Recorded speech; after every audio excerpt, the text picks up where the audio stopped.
Hello, hello. Merry Christmas, everyone. Merry Christmas! So I am Rebecca. I'm Natalie. We're your Liberty Ladies, and we unite. Night.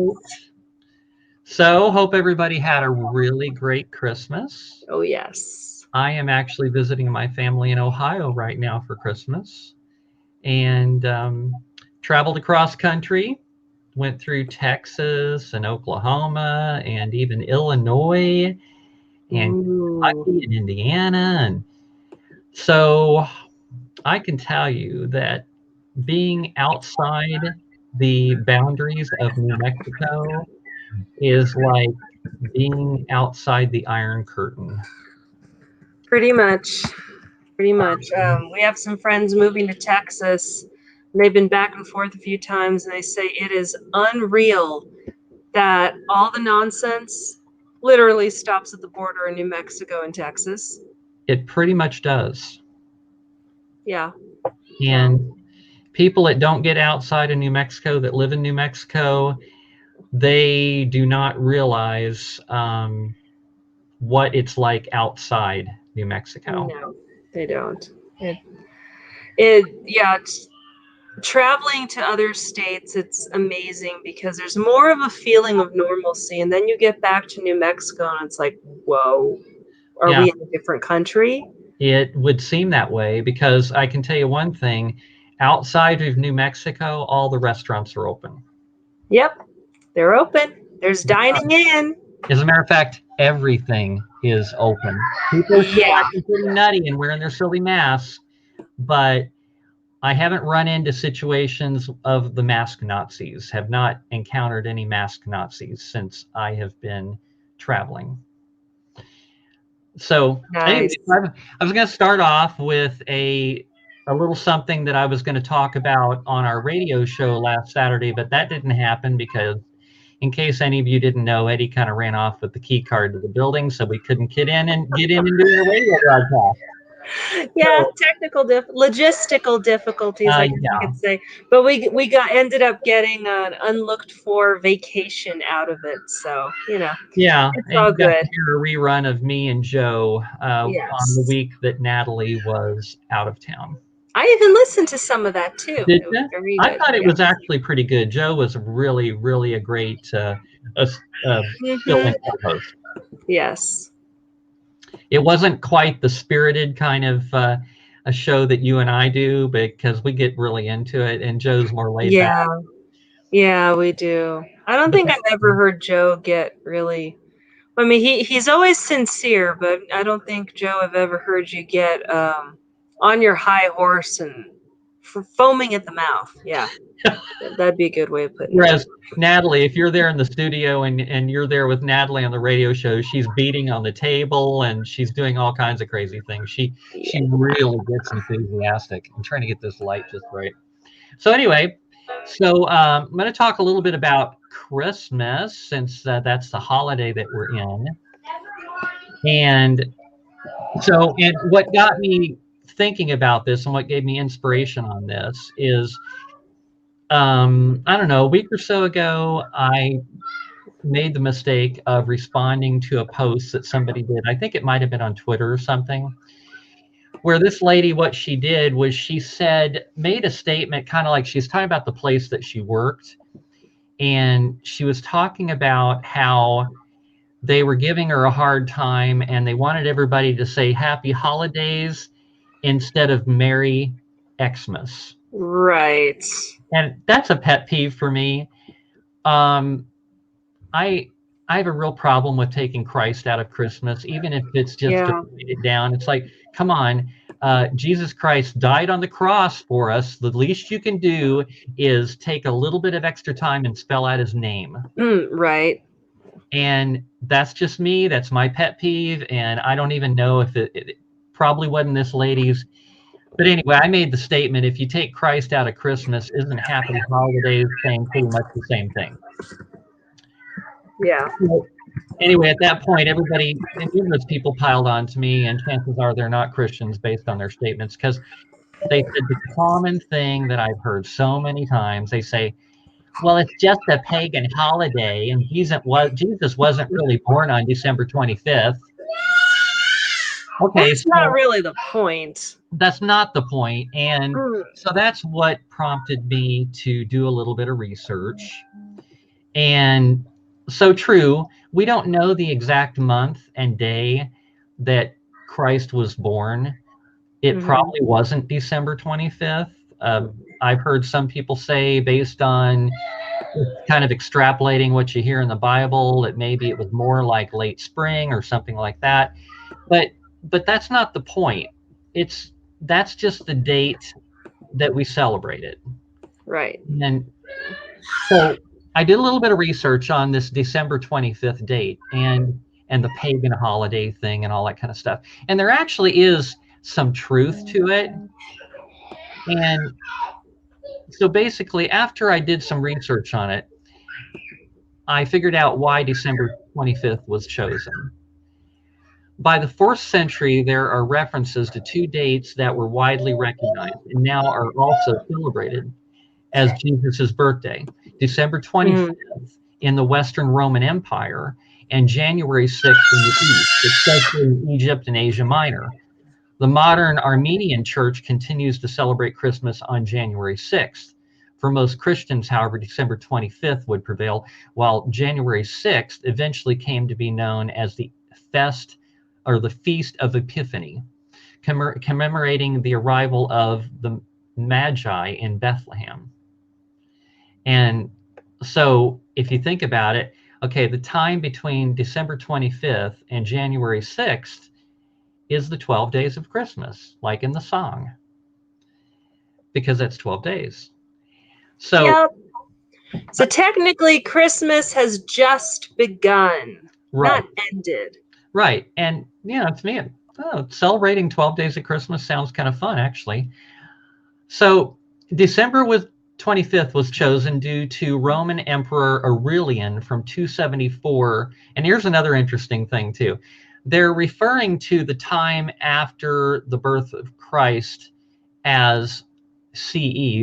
Once again, I think they're trying to take Christ out of everything.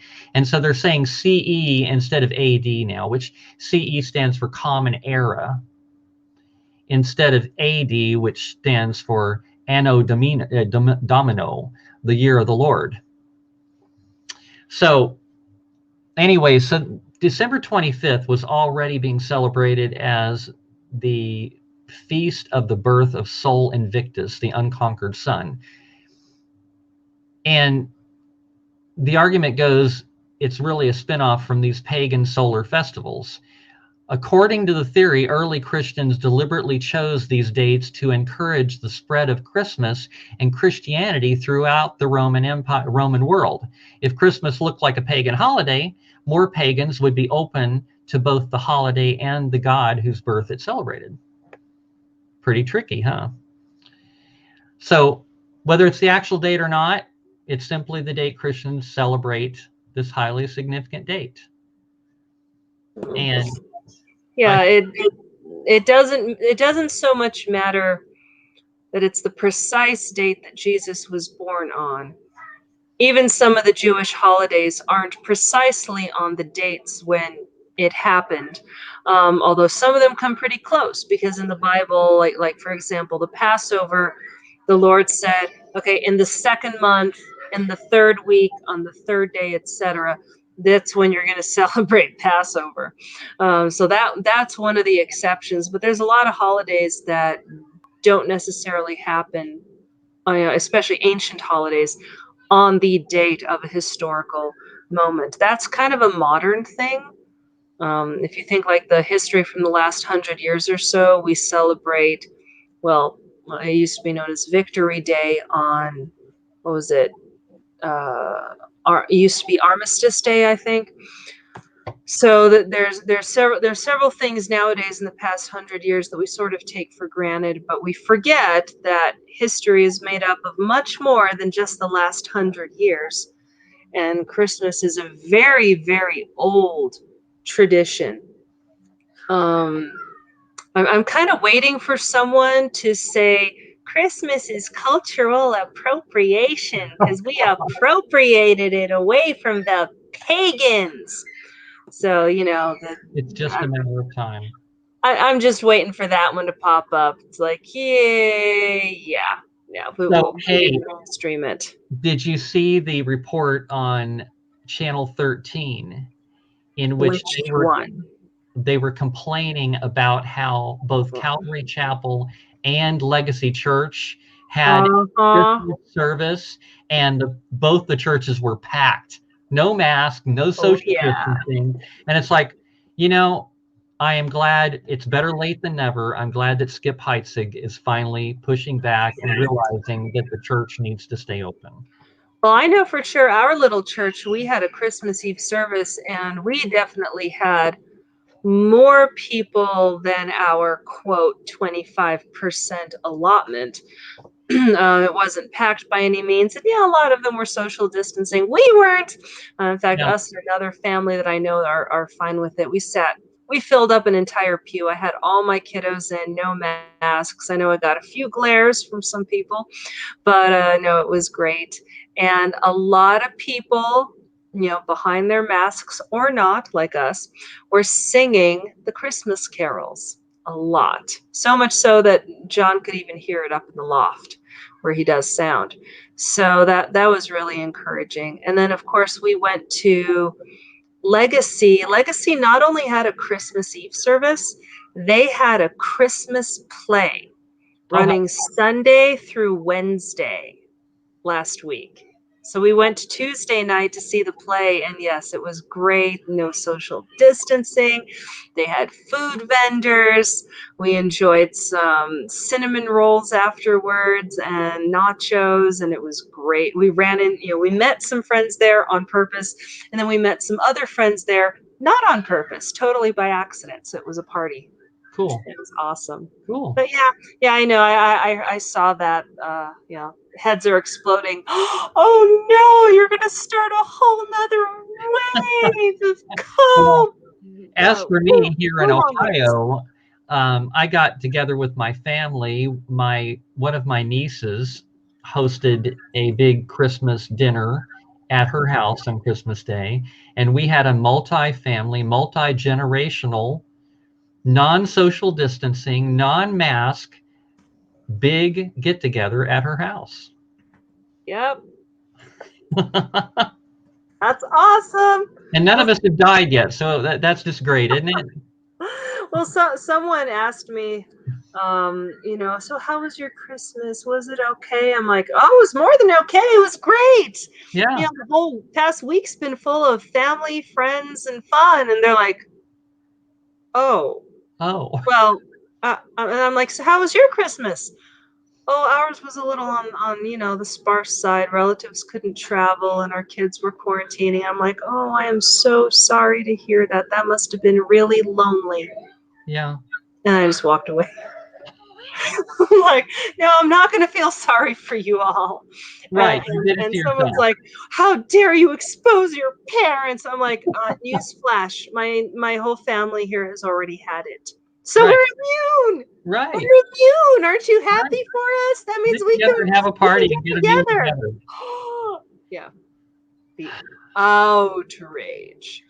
Yes. And I've been telling more and more people, no, once you have it, unless you have an immune system that doesn't work normally, and there's some people out there, but they're less than 1% of the population. But yeah, if you have a normal human, reasonably healthy, normal immune system, yeah, the virologists or immunologists are saying, yeah, immunity is probably going to last 17 to 20 years. Yeah, exactly. And I've had people tell me, oh, really? I've been so worried about getting it again.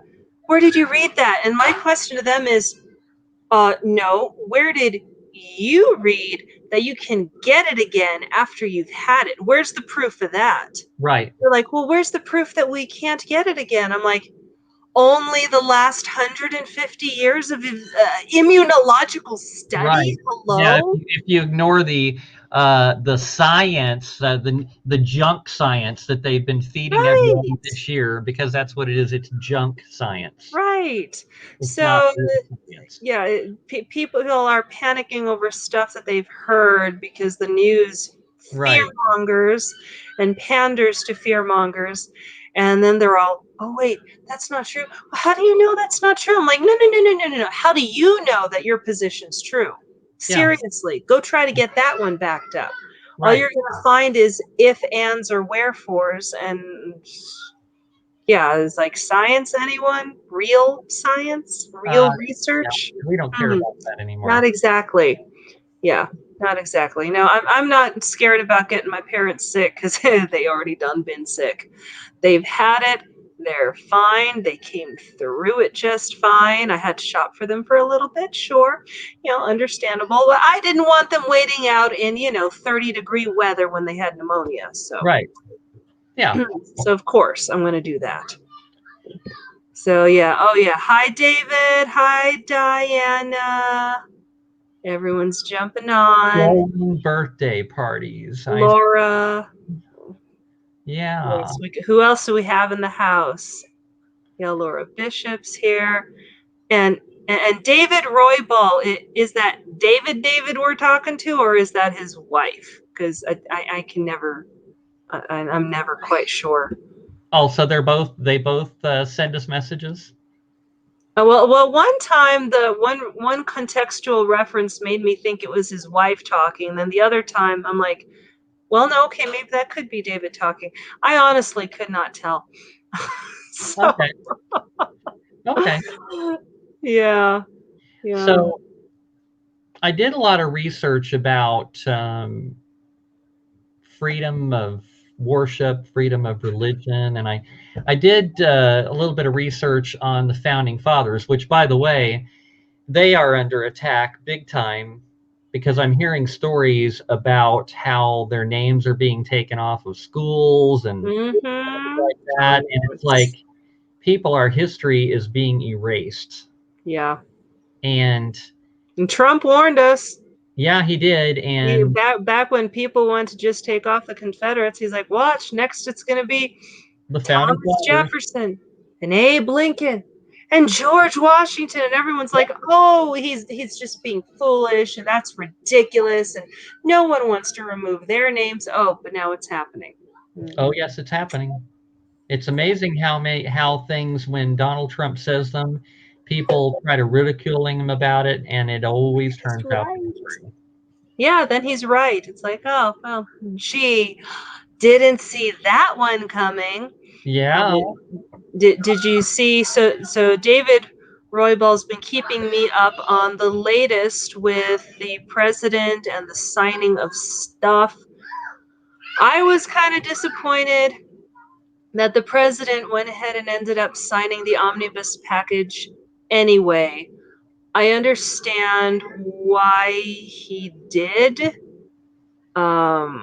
David says I'm thinking of another David. Oh, and then there's the other David. There's the other David. Okay, so now I am just totally confused because there's several Davids, and at least one of them I think David has a wife that uses your account. So I have no idea who's David who. Russell is an old friend of mine, and Cool. I can tell you how I met David Russell. Him and I actually were in a Star Trek fan club together. Ooh, you're Trekkies. We're both Trekkies. David Russell and I are both Trekkies. Yes. So you guys, I must say, are a special breed, Trekkies. My husband's kind of up there. I've known one Trekkie who could speak Klingon, and every now and then he'd throw out Klingon sayings, and I'm like, well, it's all Klingon to me, so yeah, I have no idea what you just said. But apparently my other Trekkie friends can understand him. I'm like, okay. I wonder if we said I'm not in the club. Klingon swear word on the radio. I wonder if we get in trouble for that. Ooh, you know what? Do you remember Firefly? Yeah. Firefly got around the FCC because they swore in Chinese, in Mandarin. Oh, really? Yeah. Yeah, So, they'd be, talking in English, and then all of a sudden, oh, that's how they got around that. They swore in Chinese. well, then how did we get in trouble the other day for saying something in Spanish? Because, well, possibly in trouble, we're not sure yet, but because we live in a state where most of the people speak Spanish. So can't exactly, get away with that one. So David Roybal says he told people on Facebook about the red line 9051 being passed, and they were like, you're wrong. Did you not? And he's like, did you not watch it on C-SPAN? Yeah, David Roybal likes to keep up on C-SPAN, which is really awesome. I often wish that I had the time to watch, just keep C-SPAN on in the background. But, well, actually more it's like I have toddlers and children who are all, let's watch something else. I'm like, but mommy's watching the government. It's so exciting. And they're That's like, right. Just teach them, say, kids, this is way better than like Sesame Street. Yeah. But no, yes, David, I did see your posts on that. Thank you for keeping me up on it. I had seen this morning that President Trump had signed the Omnibus Bill package, but was asking for certain things to be rescinded and was still asking Congress to up the $600 payments to $2,000, which apparently he did, and that did pass, and that's that Red Line Bill 9051. So for anyone who's confused about it, let me simplify. Yeah, the $2,000 thing did pass in the House, so they're waiting for the Senate now. No, it did pass in the Senate, right, David? What, passed in the Senate too? Yeah, I believe it did pass in the Senate. Confirm that for me, David, if you want, but I'm pretty darn sure it did pass in the Senate too as well. So there was the Omnibus Bill that had, all the pork stuff in it, all the stuff for overseas gender studies, what have you. Like that has Smithsonian funding, which are museums, places that are closed. By the way, your co-host is there with you right behind you. Yeah. Oh, there he is. Hey, Maximus. Yeah, that's Max. That's our Flame Point Siamese, and he thinks he's the bee's knees. Yeah. Of course, yeah, and now he's on camera too. Oh, okay. Diana says that it's on the docket tomorrow for the set. Yeah, see, like I said, it hasn't passed the Senate yet, and there's some Republican senators that actually pushing back. Rand Paul's one of them, and I completely agree Rand Paul. I agree with you. I don't think any of it should pass. I don't think any of it should pass. We don't. Pandemic.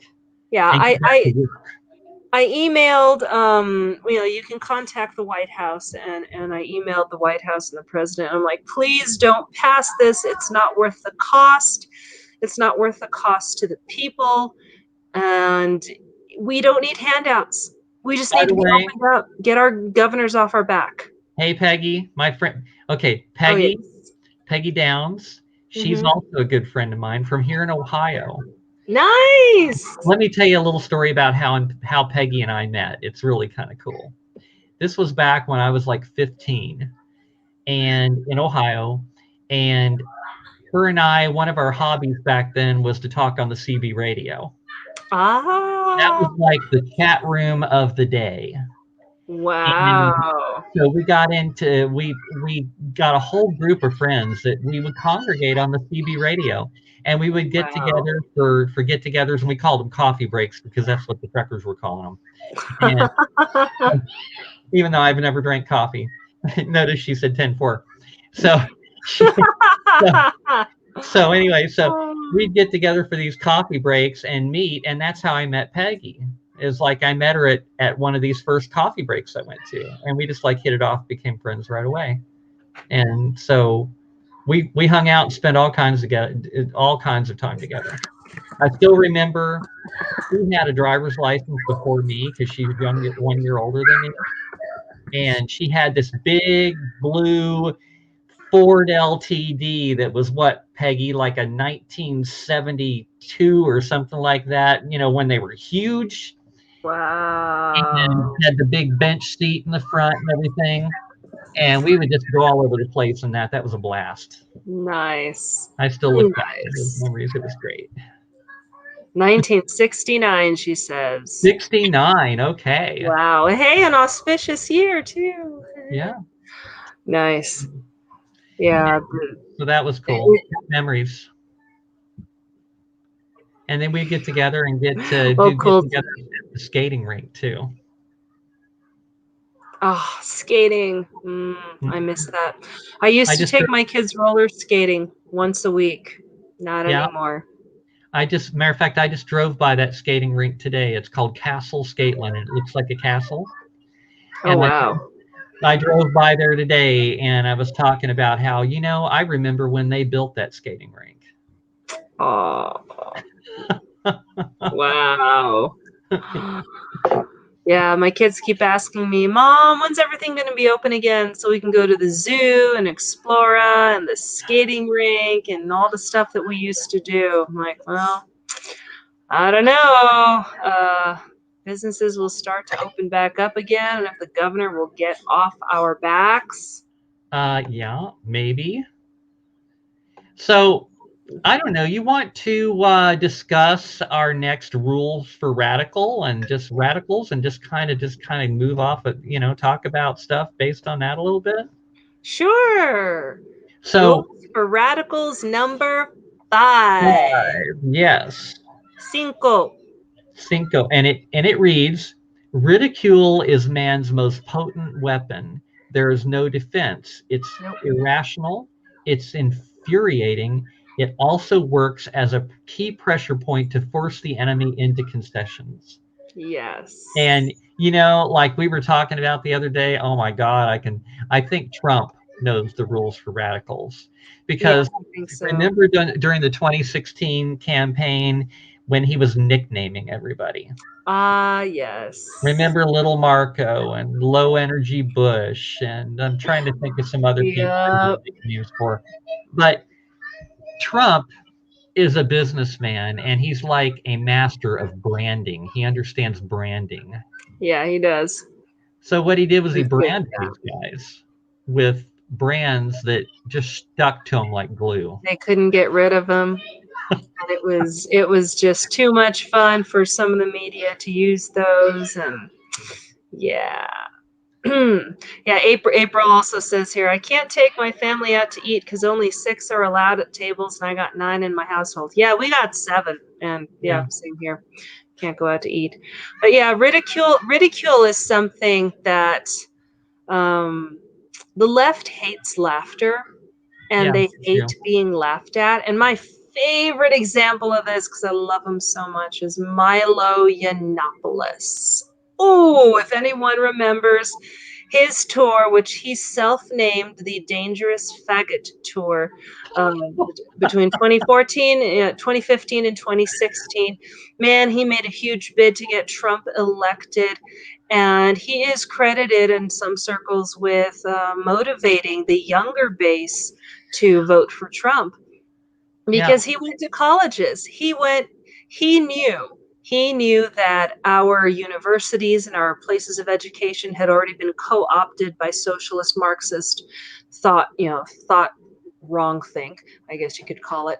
And he's like, okay, so I'm just going to take the fight straight to them. Then he plastered Dangerous Faggot on a tour bus and started signing up and rolling in. And that's really after that tour that cancel culture went after Milo tooth and claw, and they did it. Yeah, I remember that. They were banning him from college campuses. They were not just banning him from college campuses. Any place that he would go after the president got elected, any place he would go to speak would get threatened. The owners would get threatened. The lease, the owner, if they were leasing it to a company, then the owners would tell the lessees, you can't have this here because we're getting threats that they're going to pull our licenses, et cetera, et cetera. I mean, they really unloaded on him. And one of the things that Milo said at the time was, you think they're just going to do this to me? This is just a foreshadowing. They're going to do it to you all too. And of course, now we see that happening en masse. But yeah, the left cannot stand laughter. They can't stand to be made to look ridiculous, because that's what they are. They are ridiculous. And when you laugh at them and you make fun of them, like, oh yeah, MLG, you know, she's doing just fine. I mean, look at her jewelry collection. While everyone was locked down, and she was growing her collection. And it's funny how they can bash Republicans on like Saturday Night Live and do their bad jokes on the late night comedy that isn't even Well, funny. they try. You know, and the thing is, I've said this numerous times, it's like Trump is a funny guy. And if a late night comedian wanted to tell jokes about Donald Trump, it would be so easy to do. Because but no, they have to go for hateful stuff that's not funny. Hateful. And most of their jokes insults. are horrible. They're horrible. They're horrible. You know, whereas if you really wanted to say, you know, come up with some funny jokes about Trump, it would not be hard to do. Right. It's like, well, every once in a while we would try to watch Saturday Night Live or something, and I'm like, that's the best you got? Really? Yeah. That really? sucks. Or these supposed late night comics. I mean, they're not even funny. They're just political. I don't know. What do you call them? Political commentators now. They're not even pretty funny. much. Yeah, there's so much vitriol in it. And that's the thing about ridicule is best when you're really just having fun with it. Yeah. And not even trying to be activist. It's like, oh yeah, that's funny. That's hilarious. You know, like I remember somebody did a joke one time about Nancy Pelosi, how so often you look at her and she looks like she's got something that doesn't taste very good in her mouth. Yes, or sucking. She's sucking on her dentures. Yeah, and somebody made a joke one time and said, well, you know, those Tide Pods aren't really very tasty. Right. Well, I remember several people have said that the left can't meme, you know, mnemonics, pictures and sayings that are poke fun of things or people, and it's quite true. I sometimes see leftist memes that make fun of Republicans, and occasionally, I will admit, I see a good one, and I'm like, oh yeah, that was pretty good. That was factually funny. Yeah. But most of the times, I'm like, whether I agree with the content or not, I know what's funny, and most of the times they're just not funny. They're trying to be zingers, but they're not really, you know, there's no zing to them. There's no comedy. And that was one of the things that happened that Milo Yiannopoulos identified with and loved pointing out was that, how did he put it? The great meme wars of 2016. Memes really started taking off on social media when President Trump started campaigning. And a lot of people took his example of, making fun of some of his opponents and attaching labels to them. And they started coming up with memes. And those memes are really super effective because of that fifth rule for radicals. Ridicule is your most potent weapon. And people remember something that's funny. They tend to remember that. You know, like Elizabeth Warren nicknaming her Pocahontas because she kept claiming she was an Indian. Well, it turns out she's less of an Indian than Donald Trump is. Yeah, and well, he did a double whammy on that. We've talked about this. Not only did he give her the nickname Pocahontas, which stuck, he took it back. He took back the nickname after she stupidly put out there, oh yeah, I'm 186 something, whatever, Indian. And he's all, you know, she's less of an Indian than I am. Yeah, we can't call her Pocahontas anymore. It does. We can't. Sorry, Liz, but you're just a liar. You're not an Indian. Sorry. Right. Yeah. So and let's see what he came up. He called Nancy Pelosi "Nervous Nancy." I like that one. Nervous Nancy. And crying Chuck Schumer. Yep. What did he call Jerry Nadler? I forget. Called him something at one point. He looks like a little troll to me, but he really does. He does. He does. He's so short and he's all. Yeah. He looks like a He looks like Gollum from Lord of the Rings, honestly. Yeah. I think he might be shorter than our governor, maybe. He might be shorter than Grisham. She's tiny. Yeah, the 4'8". Oompa. She's tiny. Do you know that she actually really does qualify as a midget?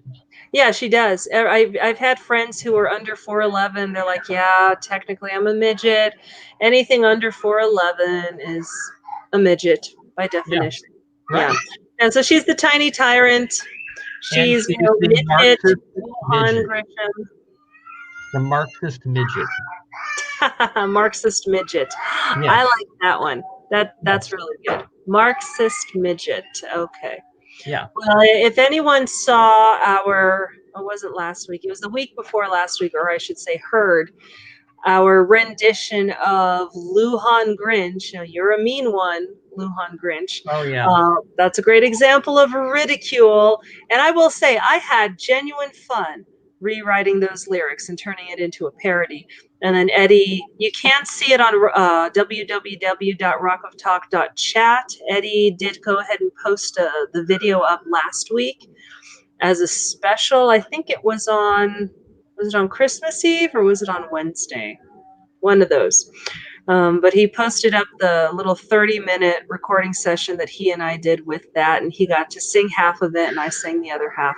So we had a lot of fun with that, and he had a lot of fun making fun of the governor, during that whole thing as well. So in the whole spirit of, making fun of our corruptocrats, or corruptocraps, I suppose I should say, our politicians. Rebecca insisted that we go ahead and do more parodies. So instead of Grandma got run over by the reindeer, it's Biden got run over by the Trump train. So exactly. let's see here. Let's see if I can get the music going and get I'm multitasking here. The parody we did of the Lujan Grish was so popular on our radio show. We had so many calls about it that we decided that we're going to do parodies on a regular basis. Yeah, they're just too fun. I might not be able to crank them out every week, but when the inspiration hits, I'll try to crank one out. But it does take a few hours of focused time. Yeah, there are others in the works. There's one that I'm already working on. Oh, yeah, the Oompa Loompa one. Yeah, that'd be fun. Okay, so you all ready for Nazi Nancy? That's a good one, David. Yeah, I like that. Oh, hey, hi, James. Just in time, James, because I'm going to give you all a holiday treat. That's right. David says Grandma has an AK-47 now, so she ain't getting run over. All right. That's the grandma that I like. Well, Biden's the only one getting run over these days, so there we go. Biden got run over by the Trump train. I'm sorry. Uh-oh. Can you hear both of them? I can't hear the music very well. God darn it. That was the problem I've been running into. Okay. We'll do this without the music then. I'll just sing it a cappella. Yeah, and if you listen to our radio show next Saturday, maybe we can do it on there. Yeah, I think we'll do it. Really great. Because, it's still technically Christmas. For those who just jumped on, Rebecca and I prescribe to the liturgical Christmas season, which is that Christmas starts on Christmas Day, and you literally do have 12 days of Christmas. For 12 days of Christmas. Until January 6th, which is Epiphany, which is supposedly when the wise men visited, or the celebration of such. Right. So yeah. Christmas ain't over. I ain't taking my tree and my lights down. Heck no. No, not over for me. I'm still visiting family in Ohio. That's right. That's right. All right. So here, you all who are listening to us live on our live stream, get the preview of this, and then hopefully we can do it with the music on Saturday. Yeah. Okay. Biden got run over by the Trump train, flipping ballots on election eve.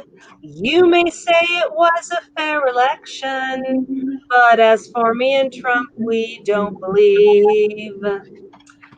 His campaign staff hit the eggnog, stressed out as Trump pulled way ahead.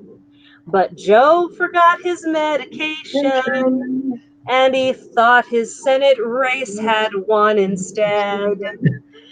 But in the wee hours of the morning, after they'd forced to stop the count, at 3 a.m. while you were sleeping, more ballots dumped and Biden's lead began to mount. Biden got run over by the Trump train, trying to steal the presidential seat. Fox called Arizona prematurely so that they could say that Joe had Donald beat.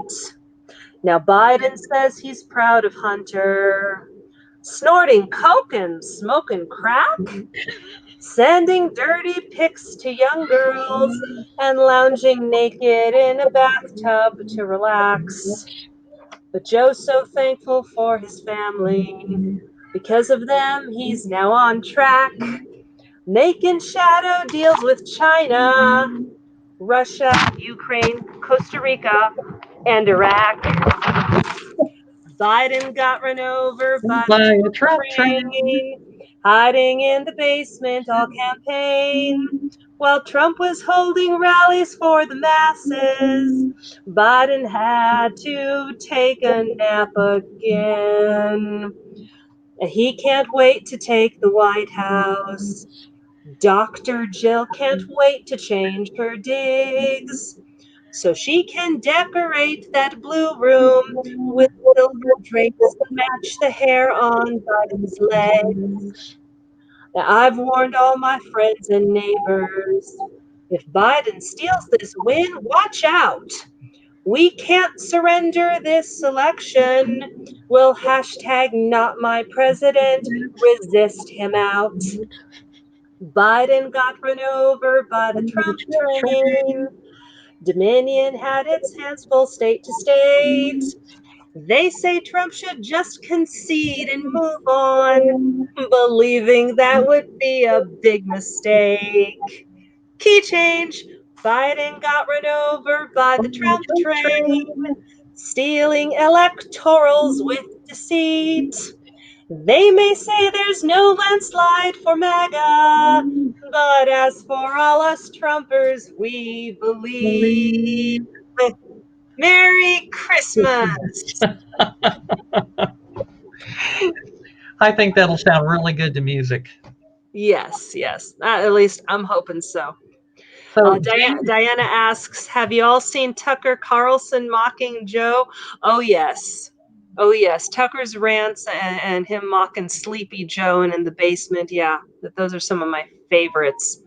Ooh, Bernalillo County is fully open thanks to Sheriff Manny not enforcing the fake laws in Santa Fe. Open your businesses now. Well, technically in Bernalillo County, technically Albuquerque's in Bernalillo County, but yeah, we've got a crappy mayor. And we've got a police chief who's under the mayor's thumb. So, yeah, unfortunately, sorry, that doesn't exactly apply to Albuquerque. Though I will say my business is still open. We've been open. I've been teaching. And, yeah, we're good. So, of course, I'm also super micro tiny. And nobody cares about ours. Well, I'm an independent contractor, so I've never stopped working. Right. Yeah. Now everyone needs to open up. Unfortunately, though, the big box corporations who haven't pushed back. James says also the sheriff is the ultimate law. That actually technically is true, especially since he answers directly to the people who elected him. And our cowardly sheriff in Bernalillo County came out the other day and has finally decided to push back. It's like, yeah, finally. But that's because he's running for mayor. Yeah. It's like, yeah, no. Where were you 9 months ago when people were starting to lose their businesses? He's a political hack. don't vote for him. Yeah. Yeah, no, I like it, and I'm grateful now that he is doing this. However, it's like, yeah, where were you the last 9 months? Yeah. He's an You weren't there. opportunist. Yes. Yeah, he's the opportunity. And Eddie Aragon had a really good point. The Democrats always do this. They offer up a seemingly moderate candidate for a major key position so that people can say, oh, look, the Democrats, see, they aren't all bad. It's kind of like what Tulsi Gabbard would have been if she had, gotten in for the presidential pick or even vice president. Oh, look, they're not all bad. Some of them are sensible. And as far as the voters go, I'll concede that. But I have yet to actually see a Democrat who doesn't push for socialism over freedom. Haven't seen it yet. If anyone has an example of that, feel free to show me. But that party just, the party's been co-opted and corrupted, unfortunately, which is really sad because the Democrat Party in its heyday under JFK, they had some good stuff going on. They did. Yeah. I didn't agree with I wouldn't have agreed with everything if I'd, been alive at the time. But, looking back at history and some of the stuff that JFK stood for, if he made his famous speech nowadays, he'd be labeled an alt-right Nazi. Yes, he would be. Yeah. And yes, James, and the Democrats would be wanting to frog march him out of the White House. Yeah. I like that term, frog march. It just sounds funny. It does. Well, James reminds us both parties have been corrupted. Yes, they have, and we are seeing that now. Yeah. For anyone who thinks that the Republicans have all the answers, well, think again. They've been part and parcel to a lot of bad stuff over the years. I was always disappointed with the Bushes. And the Republican Party in this state has let us down again and again and again. The only reason, though, that I will so disappointed with the Bushes now that we see who they really are.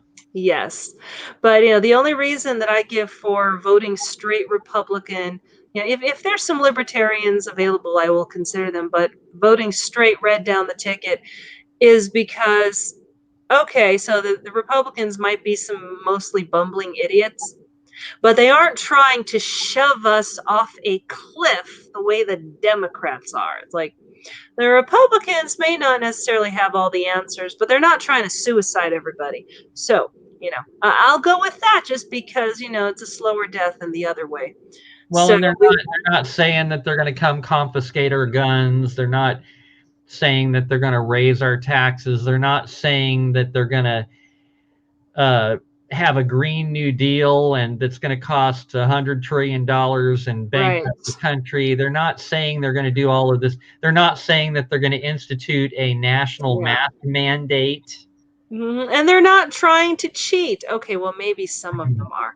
But for the most part, Republicans, conservatives, even libertarians, we try to play by the rules. We don't try to cheat. Democrats have been cheating for years and years and years. And by the way, James, yes, I am going to try to be there for as much of that as possible in Santa Fe. Oh, yes. I'm definitely going to do I'm going to definitely be in the car caravan. And I'm planning on maybe even being up there, at least spending one night up there at the Capitol with you guys. Yeah, we're going to for sure do the car caravan. That's on Wednesday, right? That's the 6th, which is Epiphany! The 6th, yes. Yep. Yes. 6th, Wednesday. Okay, so yeah, I'm pretty sure we'll be able to make it to the caravan thing on Wednesday. Oh yeah, we got to bring thousands of impeach MLG forms this time. We do. Because last time we got taken by surprise on that one. We ran out of petitions, which was amazing. Yes. So yeah, Santa Fe, January 4th through 7th. Some people are going to be camping at the Capitol. I would consider doing that if we didn't have an infant. because that's a little rough on the little bodies. But yeah, camping sounds fun at the Capitol. Hopefully we'll have some good weather, but of course, knowing New Mexico, it'll snow. You never know. So I'm going to be there for as much of it as possible. I don't have anything else on my schedule so far for those dates, so I'm going to try to keep them clear. And I'm definitely going to be there for as much of it as I can. Yes. Yes, and James says, you can't impeach or recall a non-governor. Well, that's true, but enough people believe she's a governor that we're just going to go ahead and get petitions signed to, impeach her anyway. So, Right. yeah, impeachmlg.com, everybody. Print, That's right. sign, send, or get it to one of us, and we'll just take it into the station with us. That's always an option. Yeah. So we'll definitely have those up in Santa Fe. Kicking off the new year right with protests. Right. Yeah. It'd be really great if we had like at least 1,000 people up there at the Capitol. Oh, yes. More than 1,000 would be even better. Yeah, that would be awesome. You'd think people would be really mad by now. Well, maybe we can get some of the churches on board to send their folks up there. Because, hey, the last time that Steve Smotherman endorsed one of these rallies, that's when we got thousands. It'd be nice if we could get both him and Skip Heitzig to promote this thing together. Right. Yeah, it would be nice, but I don't think Skippy's up to that just yet. I don't know. He's getting his feet wet with rebellion, give the boy a shot. Well, at least he is getting his feet wet now. Yes, finally. More people from the beginning. More people just need to open up. There was a great article with a video attached on Louder with Crowder this morning of a woman in Target who said, I'm done with it. Everyone was trying to bug her to put a mask on. She's like, no, we've been at this for 9 months. And she's like, and I'm not saying it's not a real virus, but I'm not sick. Why are you treating people who are perfectly well and healthy like they're sick? That's pathological. Yeah. And finally, she's like, nope, I'm done. I am done with the pretense. I am done with pretending, and I'm not going to pretend to suit your sensibilities anymore. So, yeah, more people are starting to wake up. And this all ends, the way it ends is if people just stop paying attention and the governors have to go, oh, well, we were opening up anyway. Oh, yeah, we were going to let you all get back to normal anyway. Well, obviously things are getting back to normal. So, yeah, it's okay. Go ahead and open up. And everyone's all, yeah, been there, done that already. Yeah, that's what everybody needs to do. Everybody just needs to open up. Everybody needs to be starting to live their life normally. And this is what Natalie and I have been talking about. Live your life normally, and other people will start living their lives normally too. Yeah. And start off by getting rid of the stupid mask. Yeah. Unfortunately, everyone's become desensitized to what it means to have a mask on your face, and so now they think it's weird when they see your face. Oh my God. Oh, speaking of which, we need to have another shop-in because I've been hearing rumblings that it's getting worse in certain parts of the city. Okay. Particularly the Northeast Uppity Heights. Okay. So I think that we need to have a shop-in at an undisclosed location for right now, but somewhere in the Northeast Heights where there's a couple of big stores close together. Yeah. And maybe we can hit 2 at the same time. I can think of one that the name of the store starts with an S. Mm-hmm. And they carry food. And that's a good one because they've been particularly nasty. Yeah, and they used to be great. They used to be great. I did most of my shopping there for a long time, and for the longest time, they wouldn't bother you if you went in without a mask. Even when Sprouts was on their kick, and they got on it very early on back in May. But, and I usually try to send thank yous to stores whenever I can. Thank you. I appreciated so much that you all stood by our civil rights and didn't bother me about my medical condition or my reasons for not being able to wear a mask. But I really appreciated that you all respected my privacy and my rights. Yeah. And I try to do that for stores that do respect our rights, because I think it's important that we encourage the businesses who are trying to do right.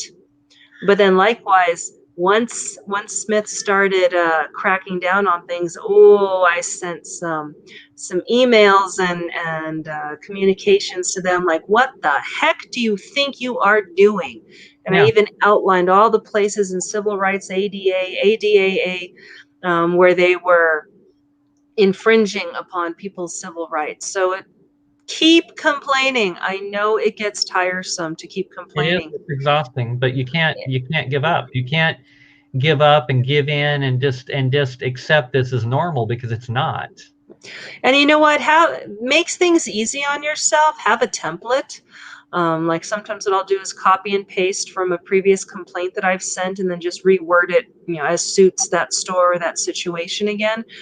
You don't always have to keep reinventing the wheel. You don't have to keep rewriting a letter from scratch. The basic tenets are the same, and after a while you get the hang of it. But yeah, you can totally have a template and copy and paste it and then, pump in names, etc. So go ahead and complain.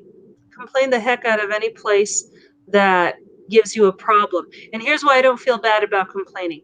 The other side, the leftist Marxists who want to ruin our society, they make up less of our society than we do. They're an incredibly small percentage. They complain all the time.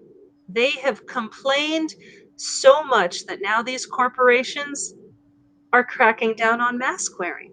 Now they've complained so much and threatened these corporations so much that now these corporations are doing things illegal, like acting like law enforcement or making medical determinations without a license. By the way, David, after we do this broadcast, we do upload it to YouTube. So it's on YouTube, but it's not on YouTube Live. Yeah. So I try to get it up. Usually I get it up by the next day. There was something wrong with the upload from last week, though. For some reason, it didn't work. But yeah, I'll get this up on YouTube. Also on rumble.com. Pretty soon, Rumble is going to be having a live streaming thing on there too. So I'm looking forward to seeing what that's like, because if Facebook ever decides to kick us off, then we'll just go live stream on Rumble and announce it on Facebook. That's right. Announce on Facebook, go watch us live on Rumble. So yeah. I don't know if you guys watched the video that I posted on our Liberty Ladies Unite Facebook page or not, but I've been finding other people around the country that are rebelling and not wearing masks and doing shop-ins. And I really love the one where the group of people marched into the Natural Grocers carrying protest signs and American flags, and they were singing, "We're not going to take it." Protest! Marched through the store with their signs, and they were singing, and there was like at least a dozen of them. It was great. Nice. I was the movie theaters in Ohio are open, and the new Wonder Woman movie is out. And I told my mom, I said, well, I would like to go see the Wonder Woman movie. She said, well, they might make you wear a mask. I said, well, you know what's going to happen if that happens, right, Mom? I says, I'm going to make a scene and then I'm going to leave.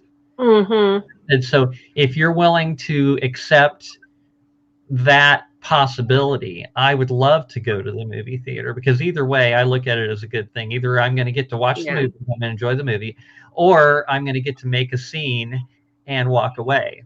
Either one is entertaining.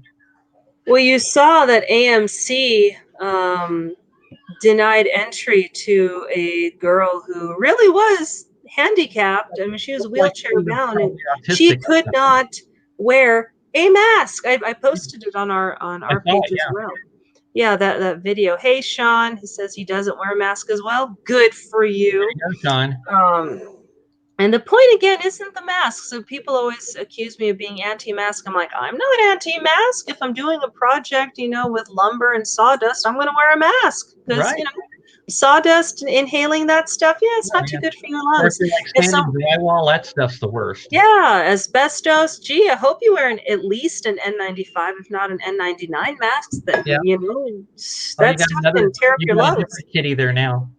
Yep. Oh yeah, that's Sylvia. She's Yeah. the queen of the roost, and she sneezes on people. We think she's allergic to humans. Oh, okay. So, but yeah, I'm not anti-mask. Masks have their place, and they do great things. And you know, in the winter when it's super dry and super cold out here, hell, I'll throw a scarf over my face because yeah, it's cold and it hurts to breathe in, you know, below 30-degree air with a wind chill factor of 10. So, and I know everyone from the Midwest is like, oh, that's not cold, including my husband. But hey, out here it is. So yeah, no, masks and face coverings have their place, but no one can tell you what to wear and what not to wear. Sorry, not sorry. That's called freedom. That's called liberty. I don't care if people do decide to wear a mask to protect themselves. Yeah, I might actually know some of the particulate science behind that. And by the way, particulate science is a fascinating subject. If any of you all get to study some of that, it's been a real eye-opener for me. I did not know how much was floating around in our air, and some days I wish I didn't know anymore. But you know, particulate science says masks are limited. There's no 100%. There's no mask that's going to filter all the particles out of the air that you breathe, because frankly, there are particles that are smaller than oxygen. There are particles everywhere, and if you're going to be a germaphobe and you're going to worry about particles floating around in the air or particles on surfaces, if you had a powerful enough microscope, you would find that there were really, really scary little particles on everything. Yeah.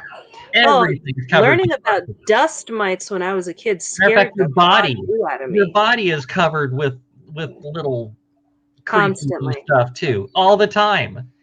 And it's like, just deal with it. It's just the way things are.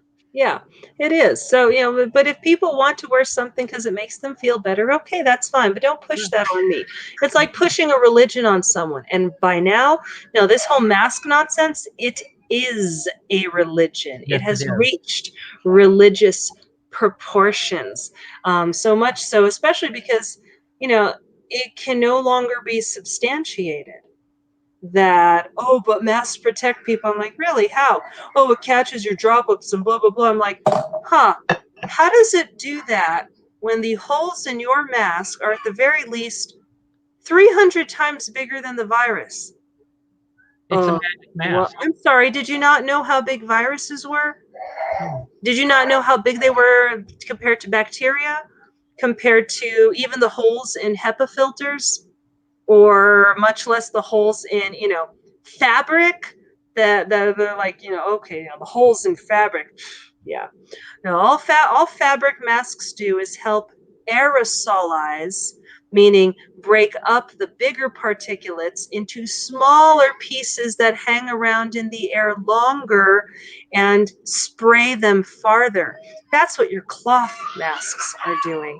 And even again, OSHA doesn't consider cloth masks adequate PPP or PPE. In fact, they don't consider them as qualifying as PPE, period. So, you know, and as David says, the last thing you really want to become is germ resistant. There are people with very serious immunological disorders that are resistant to certain good bacteria that actually would have helped their immune systems. And unfortunately, if you're resistant to good bacteria, then your body can't fight off the bad bacteria. Oh, sweet. Yeah. So your body we have germs constantly being around because it helps keep your immune system alive. Mm-hmm. But if you're constantly living in a bubble and you're constantly insulating yourself from everything, eventually you're going to really become immunocompromised. Yeah. correct me, Sean. It looks like you actually have some education in that. Correct me if I'm wrong on that. But Yeah, bioecology major. Cool. Yeah. So Sean, you're in the know here. hey, Tamara. I've suspected long that this whole lockdown, long-term isolation, and keeping people away from each other, if it wasn't planned to compromise people's immune systems, at the very least, it's considered a happy coincidence by those who are trying to use this to consolidate power, that all of us sheep, our immune systems are getting compromised as a result, or they're, what was it one doctor said? Your immune system is a muscle. It can atrophy. If you do not work your immune system out, it can atrophy. And the only way to work your immune system is coming into contact with germs, viruses, bacteria, germs, viruses, bacteria. If you don't do that, then your immune system weakens. So, if it wasn't exactly planned this way, I don't think that our corruptocrats are very much bothered by the idea that the masses at large are compromising their own immune systems by isolating. I don't think that really bothers them. Let me tell everybody a funny story. This is how crazy people are getting and how brainwashed they've become about these masks. When I was traveling to Ohio here for Christmas, I spent the night in Oklahoma City. That's in Oklahoma, by the way, for those that don't know. So, well, there's a Kansas City in Missouri, and Yes, there is. Kansas, and there's a Kansas City, Missouri. So Yeah. I don't know of any other Oklahoma cities anywhere except in Oklahoma, but just in case there is. So anyway, spent the night in Oklahoma City and decided to have some dinner in Oklahoma City while I was there. So we went to the Texas Roadhouse in Oklahoma City, and they were very, very busy. And they were not social distancing. They weren't spreading their tables 6 feet apart and doing 25% capacity or anything garbage like that. Good for them. They were fully open. So if you've been to a Texas Roadhouse on a busy night, well, that's how it was. It was packed. I mean, it was packed with people. There weren't any masks. There weren't any social distancing. So they had a thing where you could call in and get yourself on the waiting list so that you didn't have to stand around outside or just stand around even in the small little lobby while they were getting to you. So that way they could page you while you were in your car, which I thought was pretty great. So anyway, so we did that, and I noticed that while we were waiting, I was just kind of watching the people that were waiting outside the door to get into the crowded restaurant where there were no masks and no social distancing. Mm-hmm. Guess what the people were doing that were standing outside the door, while they were waiting to get into the crowded restaurant without the mask and without the social distancing? They were standing outside wearing a mask. But then they took them off indoors? Of course, yes. Okay, that is kind of back-asswards. So I'm just trying to think of the logic in that. It's like, oh my gosh. So I guess they're thinking, oh, well, we were told that we have to wear a mask everywhere. So they're just blindly following orders.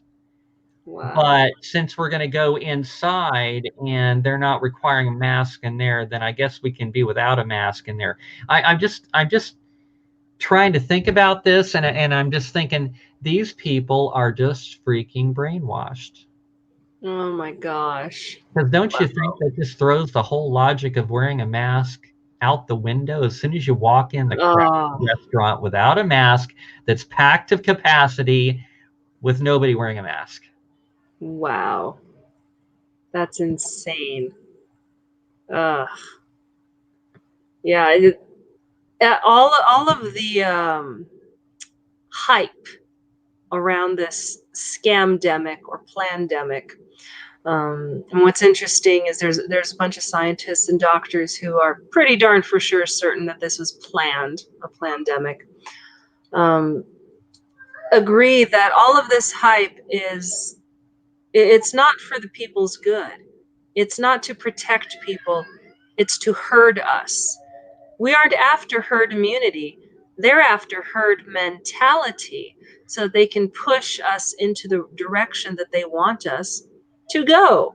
As David says, last time I blindly followed orders, I was in the military. Well, there you go. We're not even in the military, and we are blindly following orders. Yeah. And that is not what we're supposed to be doing. That is not the definition of freedom or liberty. In fact, in many ways, I think some people are comfortable giving up their liberty because they also feel like they're giving up responsibility.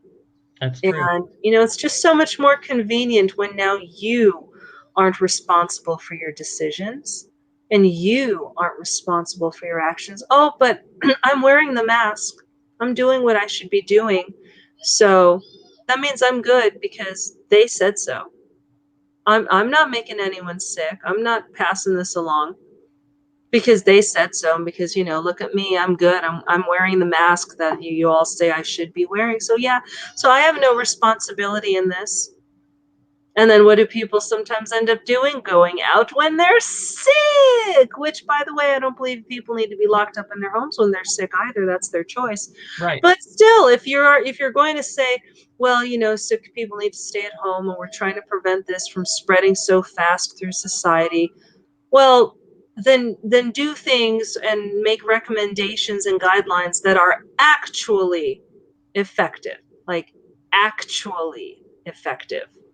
Because unfortunately, Like if you're sick, you stay home. Of course, we've known that forever. We already knew that. If you're sick, you stay home. And yeah, you should wash your hands. If you've been handling stuff and your hands are dirty before you eat a meal or whatever, you should wash your hands. I mean, I just learned how to do that when I was a little kid. My mom taught me to do that. Right. Yeah, wash your hands and cough into your elbow. Be considerate of people. And frankly, if you are at high risk, then don't go out. And by the way, a lot of high risk people don't go out too much. They try to stay away from crowds. I've known lots of people like that who, can't come to parties because, well, they try to stay away from large groups of people because they might get sick and that could really, really hurt them. Fair enough. Again, their choice. It's their choice, their health.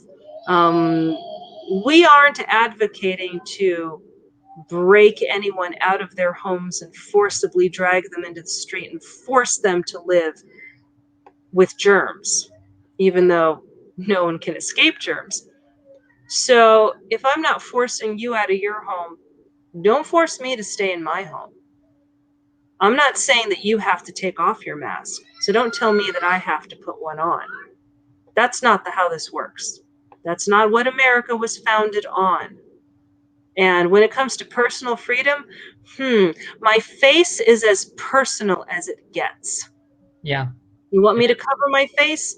No, that's personal. That's my personal property. This is me. So you want me to cover this up? Oh, that's breaking all kinds of amendments if you're going to mandate it. You can ask me to, and you know what? I will consider it. If you make a good argument, I might even go ahead and decide, you know what? Okay, sure. Out of respect for whatever, I don't mind wearing a mask for a few minutes. But mandated? Are you kidding me? No one has the right to mandate anything in this country, and that's what people don't get. That's right. You're allowed to make recommendations. You're allowed to say, "Hey, this is why I think you should do this." But when it comes right down to it, it's my choice whether I choose to do that or not. Yep. My face. It's your choice. It is your face. And again, nobody has the right to mandate anything.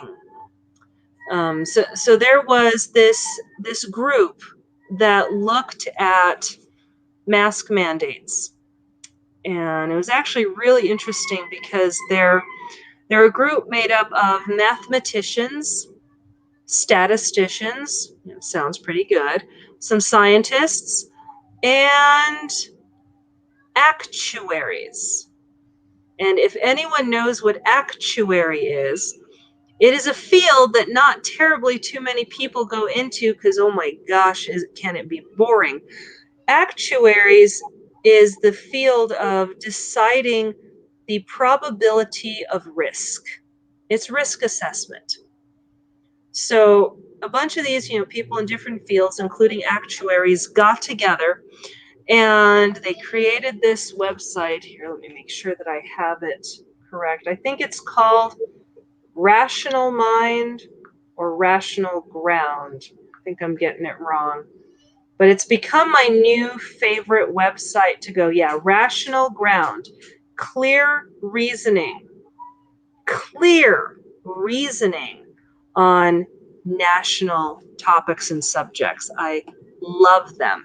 So they have what's the word? They have put together, they've collated and aggregated a ton of information.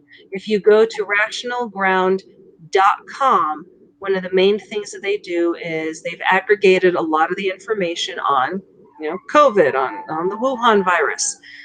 And oh my gosh, their graphs are amazing. I want to pull one up here. Hopefully I can screen share this with you all. They also did mention New Mexico and our Wuhan in one of their articles too. That one was kind of funny. But yeah, human studies, here's an example. Human studies cited by the CDC's recent scientific brief do not support community masking. And they back it up with numbers and with graphs so that you can actually see it. It's amazing. I've been sharing some of their visuals and graphs on Facebook, and of course Facebook tries to fake fact check them. But here we go. Post-Thanksgiving mask charts. Still no evidence that masks work. Oh yeah. So let's see here. Here's the one. Colorado, Utah, and New Mexico. This is the one I wanted to show everybody. Let's see here if I can go ahead and add this to the stream.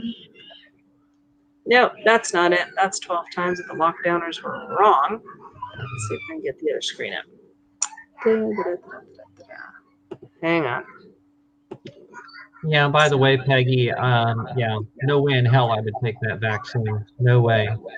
And I don't see how anybody can consider it constitutional to force you to take an injection of an experimental vaccine into your body. Right. Yeah. It's like, no, that doesn't work for me. That's also personal. That falls under personal freedoms. My body, my choice, right? That's right. Where are all those people now? Where are all the my body, my choice people? Oh, by the way, did you hear the so they had someone who was, I think, in their 70s, late 70s, who died of a heart attack 2 days after taking that the vaccine.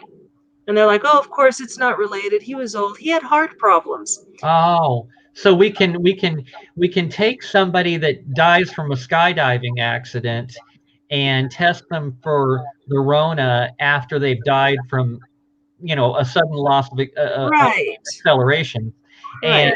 and call it a Rona related death, but we can't take somebody that died shortly after having the vaccine and call it a vaccine related death, right? Precisely. But then also, do you remember that video that was being shared about the nurse who fainted? Right. She's dead. Really? She's dead. The one that passed out on camera after just getting the vaccine? Yep. I'll have to try to chase down the actual report and article, but she died. We need the documentation on that one. Yes. And here we go. Here we go. So this is the chart from Rational Ground, daily new cases, Colorado, Utah, and New Mexico. And they're showing all three together because we have very, very similar curvatures, as you can see here. So the New Mexico mask mandate started May 16th, where the orange were way, way, way down there. Then Colorado, July 17th, way up there. Oh, let me take our banner off, and there we go. They can see it better. And then Utah, they didn't start their mask mandate until November. It's made pretty much no difference. All three states have actually followed the same trajectory, regardless of when we started the mask mandates and or you know how many people were adhering to them. We all follow the same trajectory. So there's the kind of kind of thing that Rational Ground likes to show. Also here, Nevada. Well, I find Nevada's funny. Their mask mandate started, and whoop, they had a huge uptick almost immediately. It's like, oh yeah, okay. There's Kansas, them too. CDC published their studies. Oregon, yeah, that there's no evidence that mask mandates work, and there's actually some evidence, although it gets a little bit complicated. And this is several different countries and their mask usage. And if the orange line there is Sweden, 7.7% mask usage, and they're on the lower end almost the entire time in deaths and cases. Yeah, it's the daily deaths per million. That's the metric used on this. So it's deaths per million of the population. And Sweden is almost constantly on the low end of that. Yeah, if you guys get to check it out, again, it's rationalground.com. In fact, I will go ahead and link this in the chat as well. Mask charts, still no evidence that masks work. And then that way you all can check it out. Because again, like we like to say, don't believe me, don't take my word for it. Check it out for yourself. But these guys have not just done their homework. Good Lord, they've aggregated the deaths per million info from all the different countries and states, and then put it together in graphs and pictures that make sense to us. Because we've got a governor right now who keeps saying, oh, we've had more deaths. Oh, we have 1,000 more cases. Oh, that's so scary. We're talking hundreds and thousands. Yeah, we have a state of 2 million people. 100 deaths. I wonder how many deaths we have in a given week of any year. They're not talking about those numbers. No, they're They're not. not talking. They're pretty much exactly the same. They're not talking about the fact that in 2019, the entire United States had 2.9 million deaths. 2.9 million deaths. We were on track to potentially hit 3 million deaths total. This is all causes.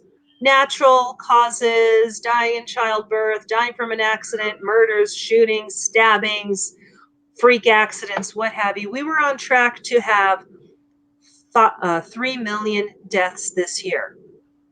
Well, so far as of the last stats that I saw, we only have about 2.5 million deaths.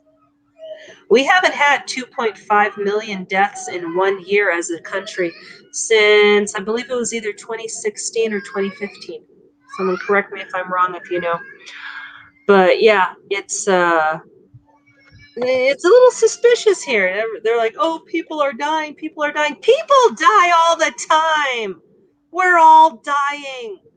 Yes, we are. Every day is a day closer to death. Get off of your death horse. Nobody's getting out alive. No. By the way, I did a search on the nurse that passed out after getting the vaccine, and I'm getting numerous sites that are saying that it's not true that she's dead. Really? Yeah. But how do we, I don't know. It's like, how do you, I got, yeah, I'm seeing on here, fact check, USA Today. Yeah, I always skip the fact check sites. IndiaToday.fact check. Claim Tiffany Dover, nurse in Tennessee, United States, who fainted after receiving her first dose of Pfizer BioNTech vaccine, is now dead, apparently. Mostly false. Mostly false. What? Mostly false. Okay, we got to see this one. Can you share the screen on that at all, or are you on a different computer? I'm on a different computer. I've got my name's computer here too. So hold on, I can look that up just a minute here. Because I'd like to see how this is mostly false. Yeah, so she's That really dead, sounds- but it's like they're going to make up some bogus thing. I don't know. Well, David says that there is a nurse who got epilepsy from the vaccine. She's on video talking about it. And okay, I'll grant you that's not death. But epilepsy? Yeah. That's serious. That's a serious side effect. Yeah. Epilepsy is not a minor thing. That's a major problem. Let's see. That's what we call a major side effect. Epilepsy, that poor girl, her life has changed forever. Yeah, I know. Yeah, and as for, I wish I could remember where I see it. I think it was on Parlor that I saw that.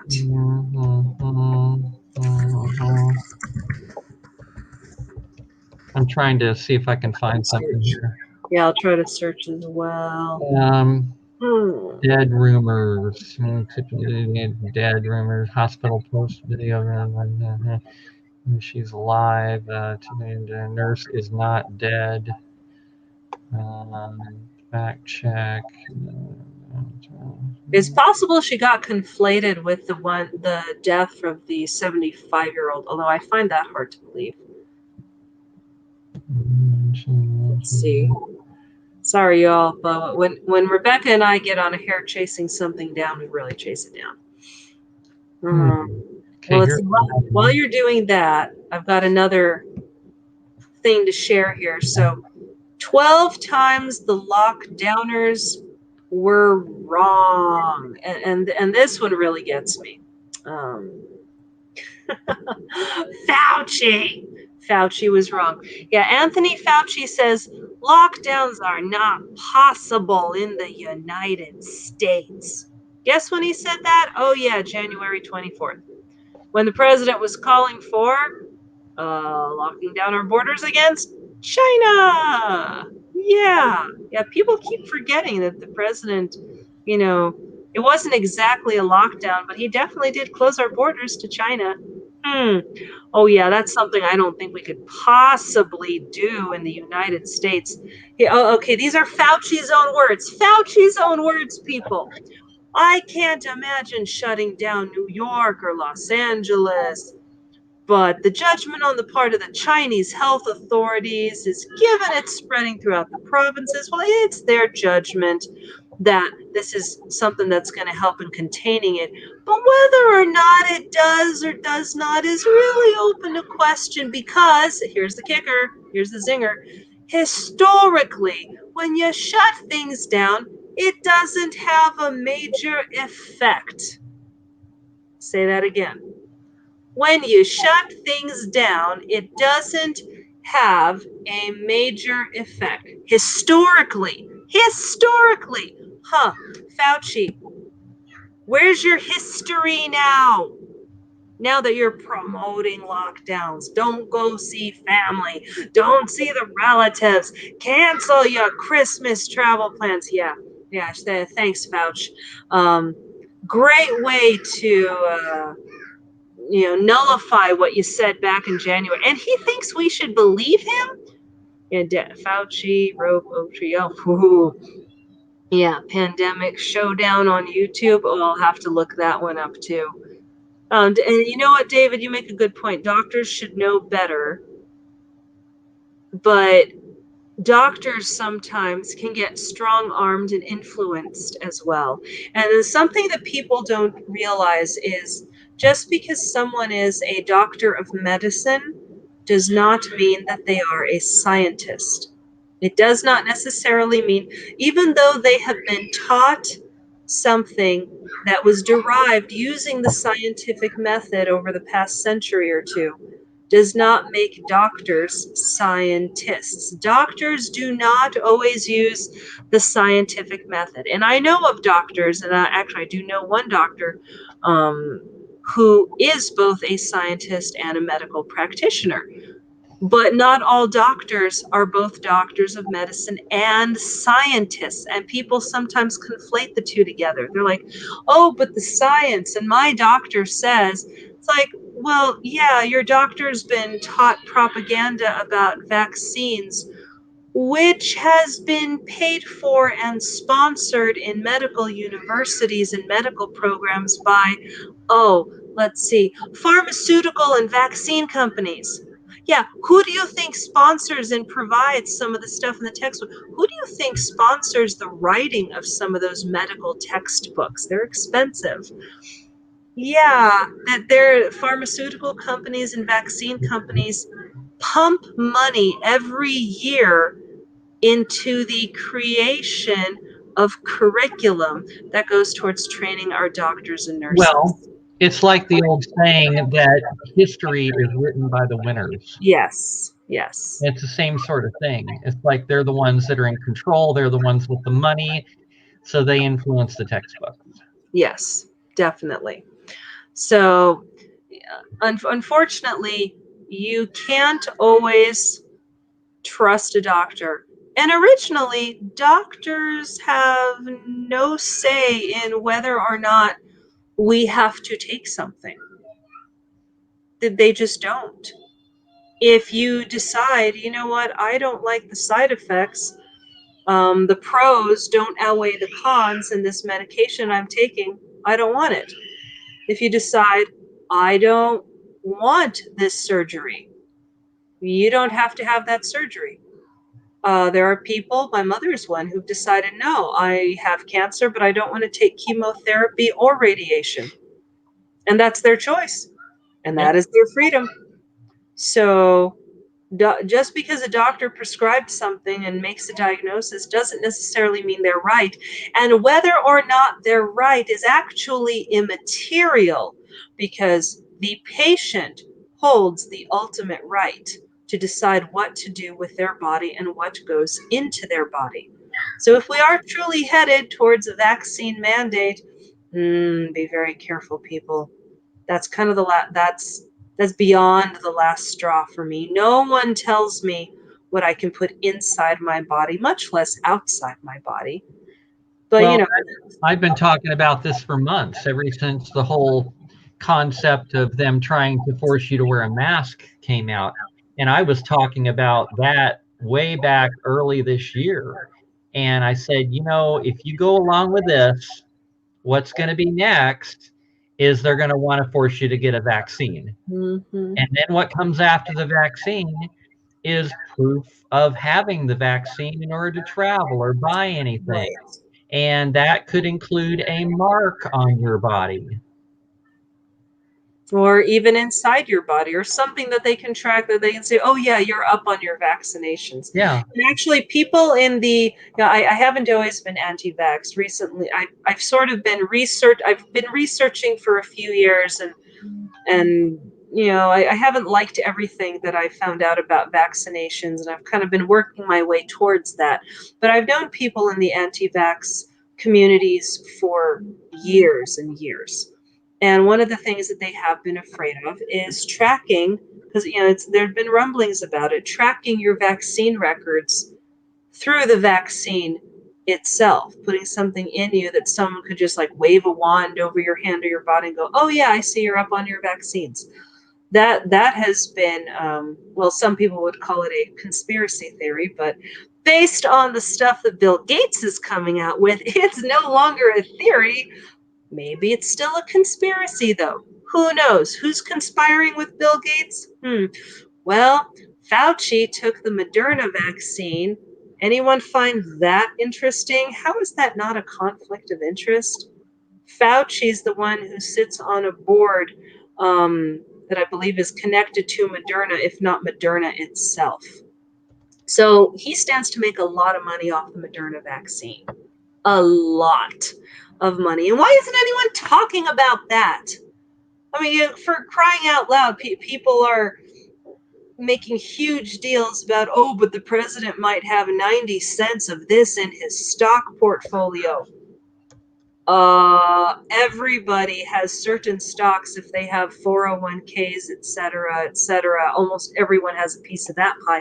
But you're not really concerned about how much money Fauci has, the potential of making off of billions of people on this planet if he can get a vaccine spread worldwide. That doesn't seem to interest anybody. Because, I believe that is called a conflict of interest. Yeah, pretty much. But, mainstream media can't bother themselves over that because, but Fauci has our best interests at heart. No, Fauci's only out for himself, and he always has been. And he sees the chance of making $1 billion. So, there you go. There you go. Okay, so Peggy, my friend Peggy sent some interesting stuff. And now I did a regular like Google search and found nothing but people saying that Tiffany Dover was not dead, but yet if you get the BitChute, there's a whole bunch of information that says she is. So I'm going to post these links onto Facebook. Give me a second here. Well, what I find interesting here is this one fact check says on December 19th, the hospital put an update on Twitter saying Nurse Tiffany Dover appreciates the concern shown for her. She is home and doing well. She asks for privacy for her and her family.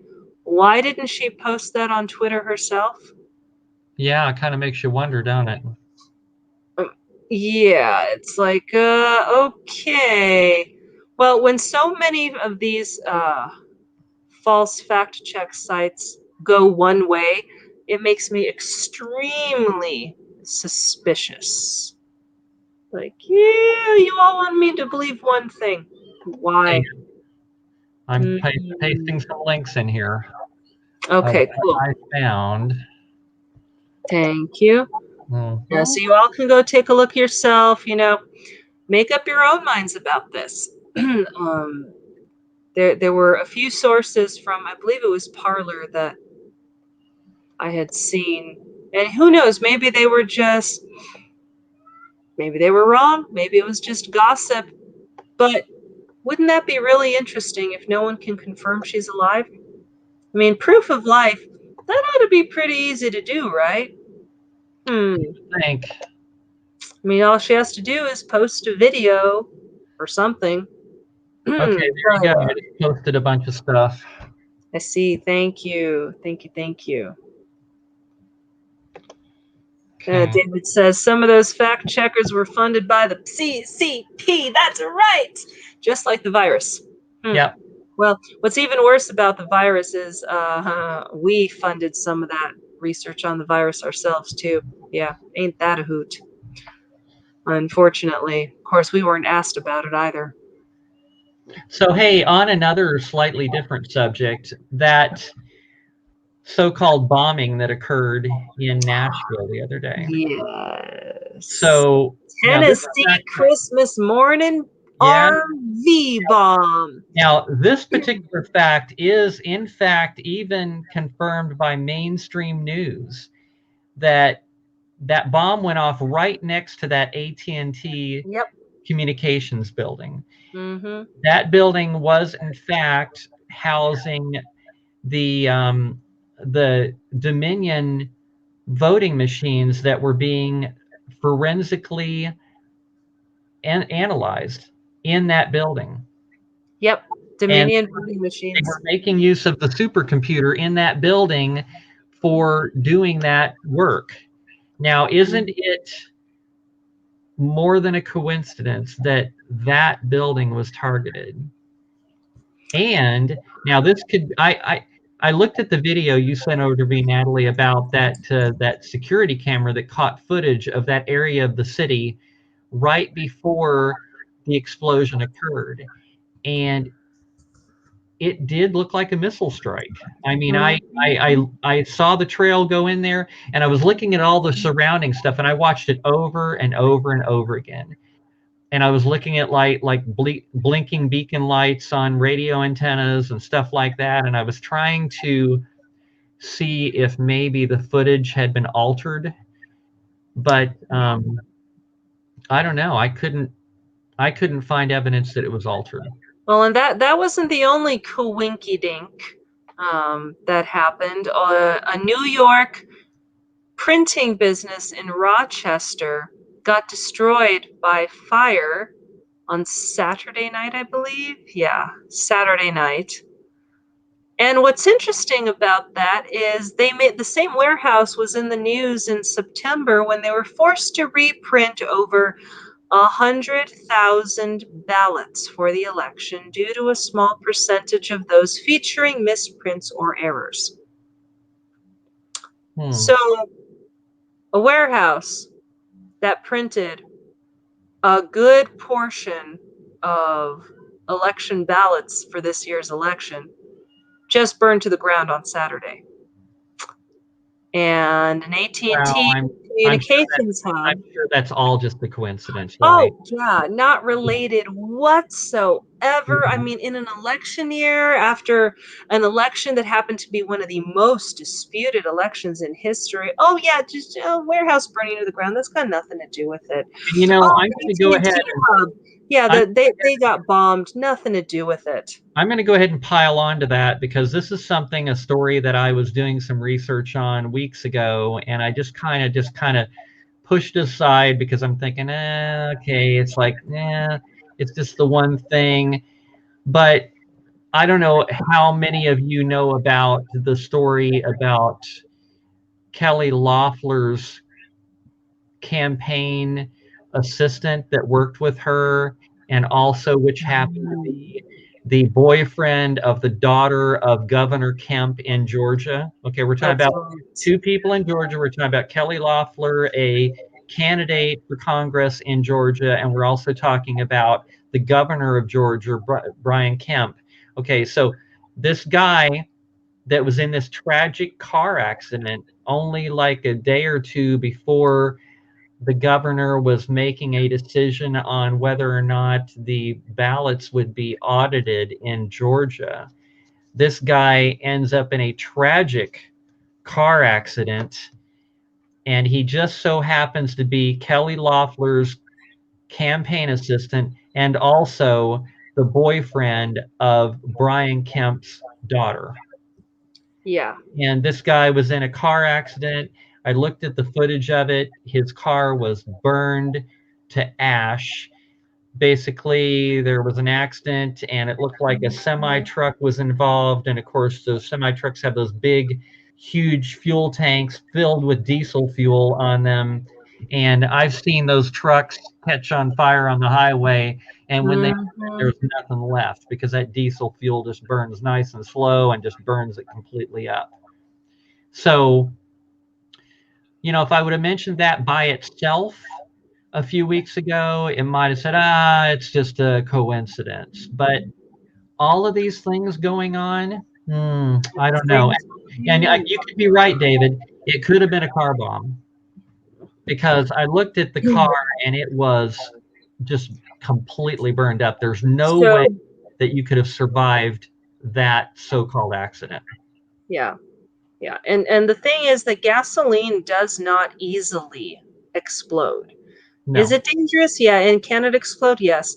But it is not as volatile as, like, say, the movies make it out to be. Car crashes, boom, there's an explosion. Every time in a Hollywood movie, when there's a car crash, the car explodes. No. Yeah.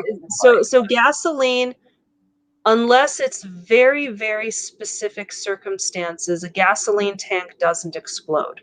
No. Because the car manufacturers have made it so that it won't explode, so that more people, it mitigates damage, mitigates collateral damage.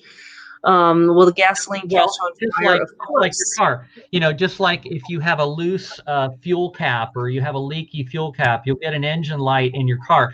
The reason for that is because the tank is pressurized. There's no oxygen, additional oxygen getting in that tank, and it's kind of like if you fill up a balloon with hydrogen, kind of like the Hindenburg. You think about, the Hindenburg, it burned because it had hydrogen in it. Well, no, not really. No. Hydrogen, unless you combine it with oxygen, is completely inert. It does not burn. Yeah. And gasoline's the same way. If you don't get oxygen into it also, along with an ignition source, it's not going to burn. Right. Right. Yeah. So the whole thing about his car, yeah, the explosion was heard. David saying here, shook 2 miles long. There was a video of it. It was a car bomb. Likewise, the explosion in Tennessee, there was someone who was on Eddie Aragon's Rock of Talk today who was saying that he was in the military in artillery. He's been on both the receiving and the giving end of artillery.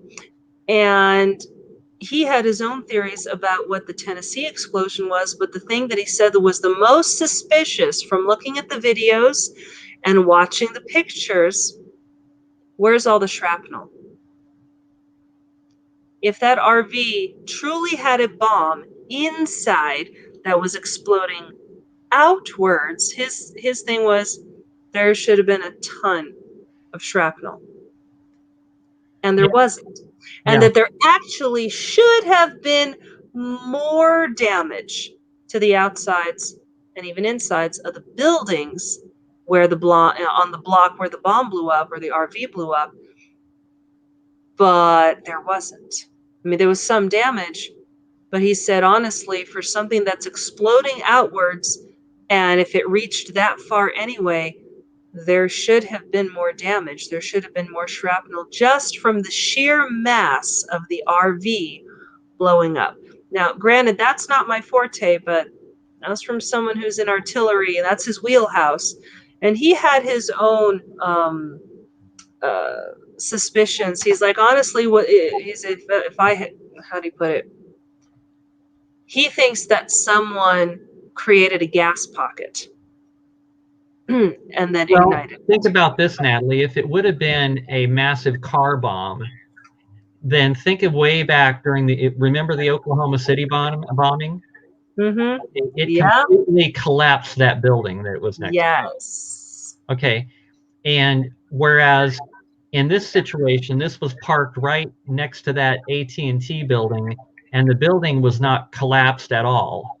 Windows were blown out, and a lot of damage was done to other things, but the building itself was not like structurally damaged from what I could see. Right. Yeah, there's no way, after people went over it afterwards, and Timothy McVeigh was touted in the media as, oh yeah, he was the bomber. There was no way it was physically possible for a fertilizer bomb, even if that car, van, whatever, had been packed full to the hilt with fertilizer, there was no way that van could have done the amount of damage to that building that it did. So Diana was saying that the RV was one street over. Yes. So the RV wasn't even in the area where the supposed blast occurred? Is that what you're saying, Diana? It was in the vicinity, but what I heard was that it wasn't parked on the street where the building was. It was parked one street over, and this is what some people were kind of like, oh, then how did it do so much damage to that building? Yeah. And of course, there have been a few things like, oh, well, the blast was enough to disrupt some of the systems.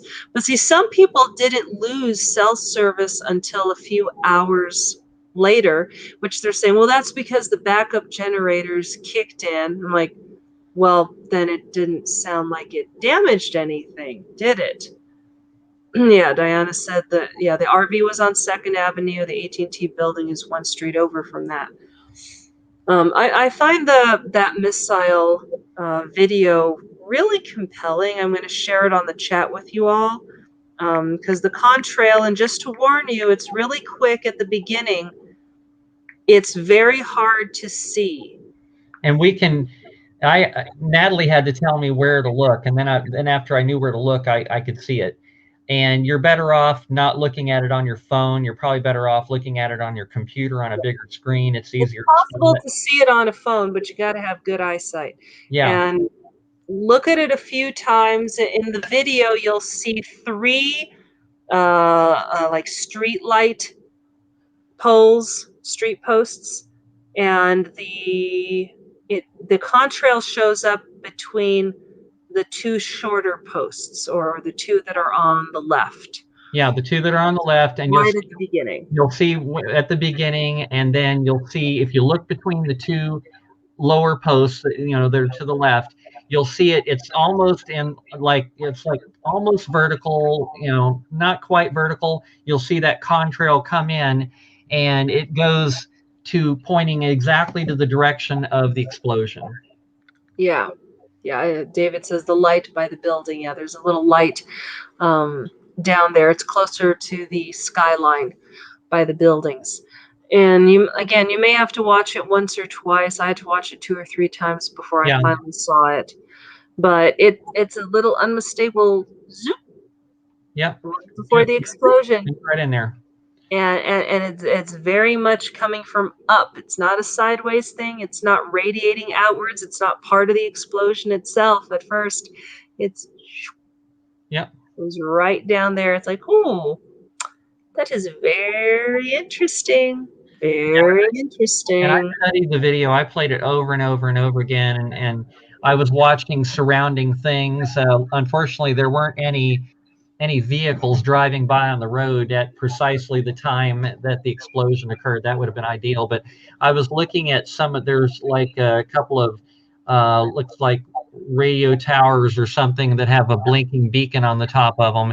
And I was watching the blinking beacon, and I could see that it continued along, and there wasn't like a frame missing or anything like that. It looked like it was completely continued. Well, and then after that, some trucks drove by as well. Yeah. Like almost immediately after. It was very interesting. So, I mean, we've got a few theories out there that, one, this wasn't just an RV. It may have been rigged to blow, and there may have been a gas pocket as well. I think the guy who used to be in the artillery was saying that if there was a gas pocket where the RV exploded, then that would explain why there wasn't so much shrapnel, because everything would have been incinerated. Yeah. That would have mitigated things. So,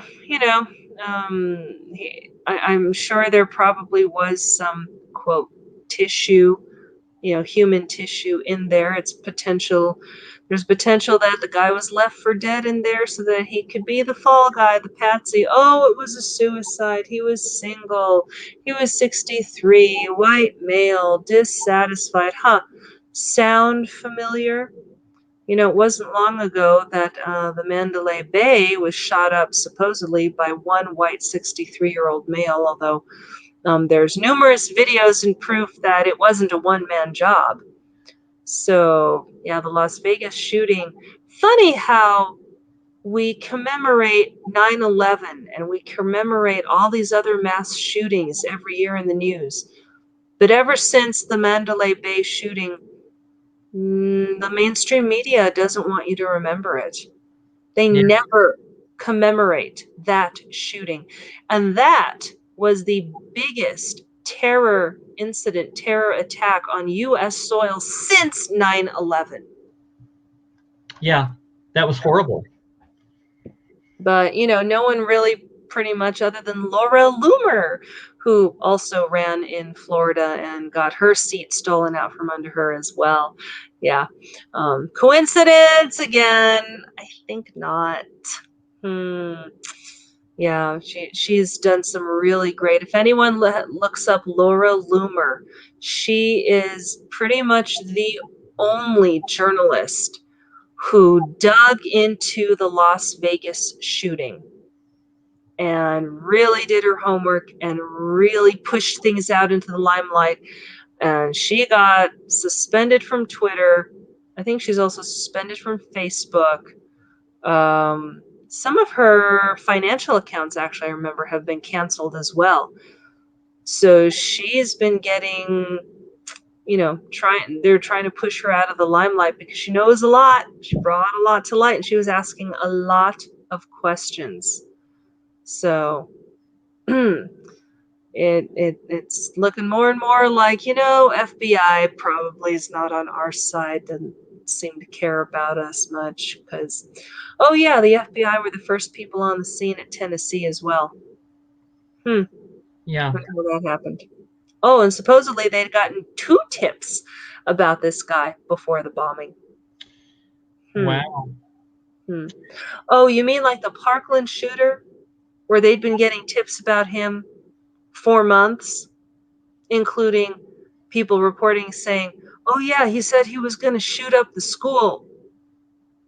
And people had been calling the FBI and reporting it to the police, and oh, they didn't do anything. Oh yeah, and then he shot up the school and killed a bunch of people. Well, what happens is when people come out and they talk about these things as them being actual conspiracies and actual stuff going on, like somebody we like, Alex Jones, talk about these things all the time. I'm going to do a little research, see what he has to say about this Nashville thing. But Yes. like the whole thing with the school shootings. By the way, have you noticed that we just haven't had any shootings lately? No shootings at all. None. Oh, we have. Well, yeah, nothing that they want to focus on right now No. because all the focus has to be But on the Rona. But one thing that Alex Jones was talking about a lot, and they were really criticizing him for it, is all of these photos portraying crisis actors, in which the same person shows up at various different shooting sites as a Yeah. supposed victim. And I've seen some of these people, like this one guy apparently supposedly didn't have any legs or something like that, and then in the next thing he was seen, he had legs again. I guess he got better. I don't know.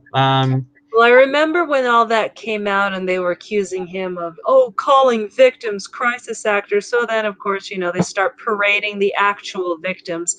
But what's interesting is that they never honed in on the specific people that were accused of being crisis actors. They just made it a generalization and Right. said, how can you call all the victims crisis actors when Alex Jones never called all of them crisis actors? He said there were a few crisis actors in the bunch.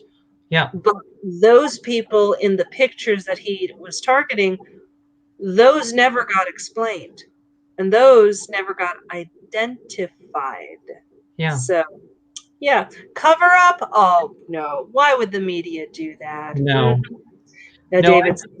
one thing we have learned this past year, is we have discovered that, yes, they do lie to us about a lot of things.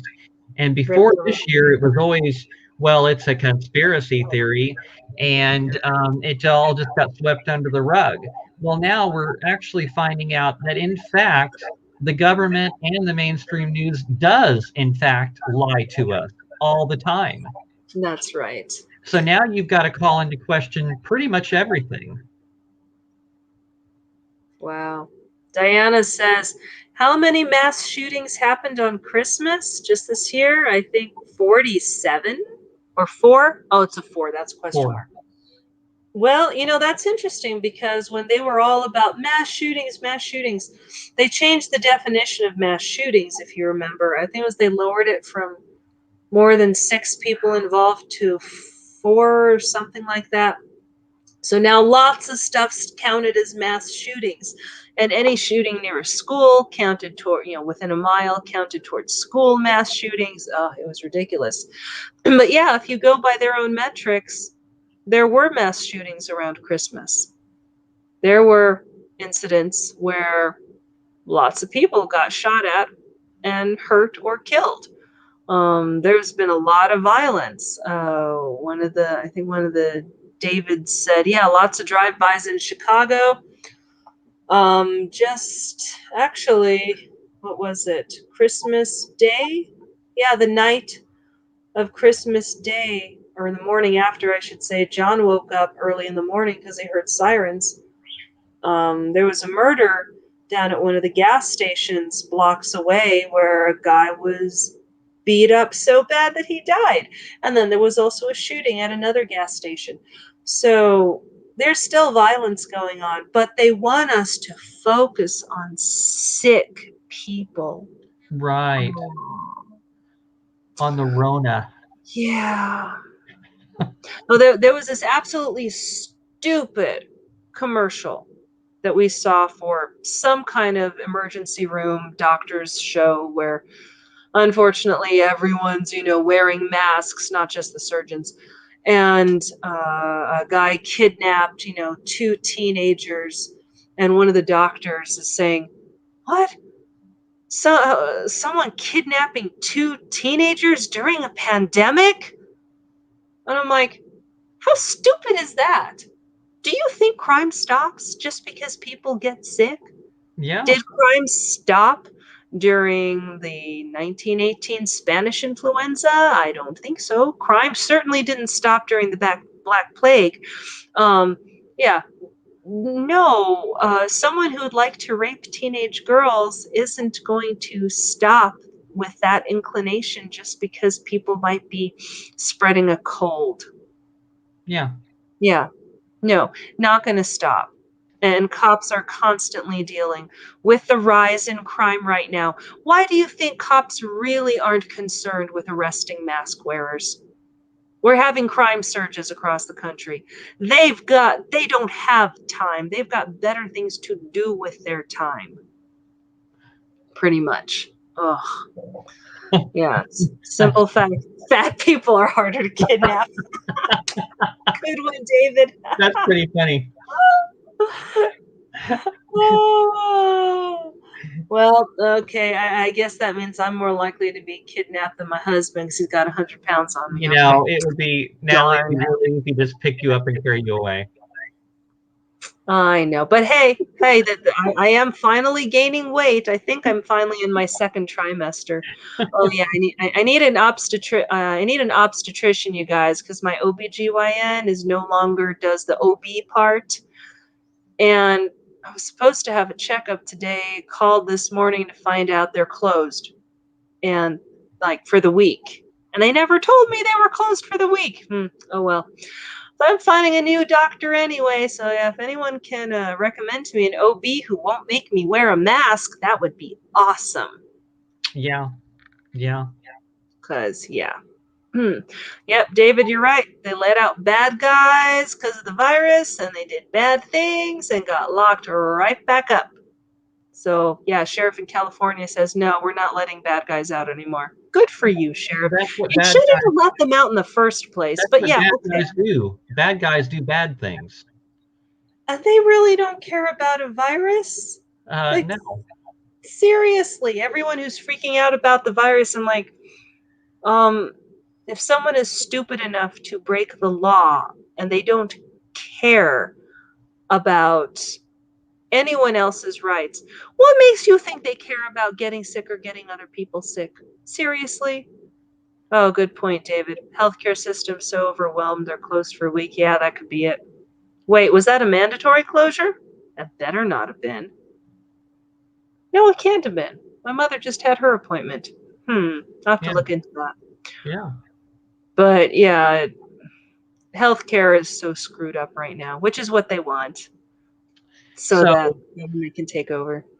So it looks like more and more Republicans are jumping on board for this thing on the 6th. Yay, yes. Meeting next year at the Roundhouse. Yeah. Well, I mean the thing where Congress where they have to certify the electors.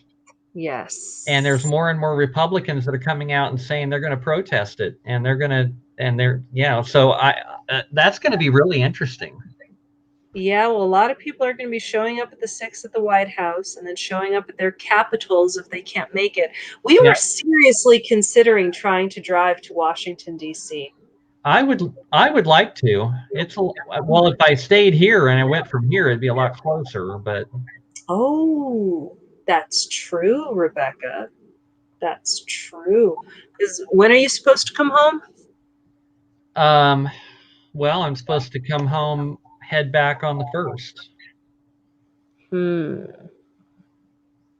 I'm a lot closer to Washington, D.C. from here than I would be from New Mexico. But thing is, Donna's got to get back home so she can. Oh, yeah.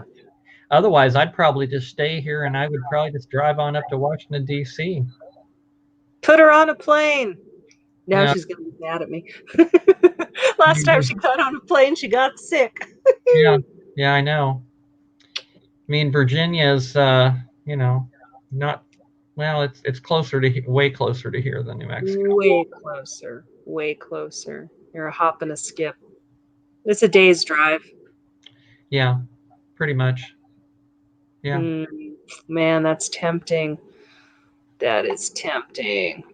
Oh, we had someone drive by our van today. We were out driving, and some guy drove by. It was really odd. He was in this green pickup truck that apparently his business is scooping up animal poop.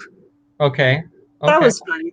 But what was cool is he drove by us, and he'd been hanging out behind for a while, and then at the side of our van. And then he drove by, and he stuck his hand out the window and waved a Trump 2020 flag.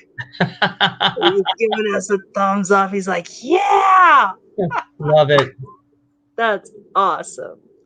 Well, you know, if I'm not in DC, I'll be doing my part in Santa Fe. So That's right. That's right. Yeah, whether you all can make it out to DC or make it up to the Roundhouse, yeah, do your part, protest in your way. And yeah, I you think know I think what, Natalie? We have a Mhm. lot of people from all over the country watching us now. So Sweet. they should go to their respective capitals and join up with Yep. any kind of protest that's going on there. Yeah, join up with people in your areas. Go protest, stand with this president. And I think you can go, what is it, to whitehouse.gov, is it? Yeah, I Yeah, think so. it's whitehouse.gov, and send a message to the president. Let him know, hey, we stand with you. And then also you can direct a message to, you have to send it as if you're sending it to the president, but you can put on the first line to Vice President Mike Pence, please do not accept the electors from the battleground states. Please. I even told him, please don't accept the electors from New Mexico. We sent you alternate electors for a reason. We have zero confidence in our election this year. So please do not accept those electors. So yeah, flood the White House with emails and calls and encourage the vice president to take his stand, because he can.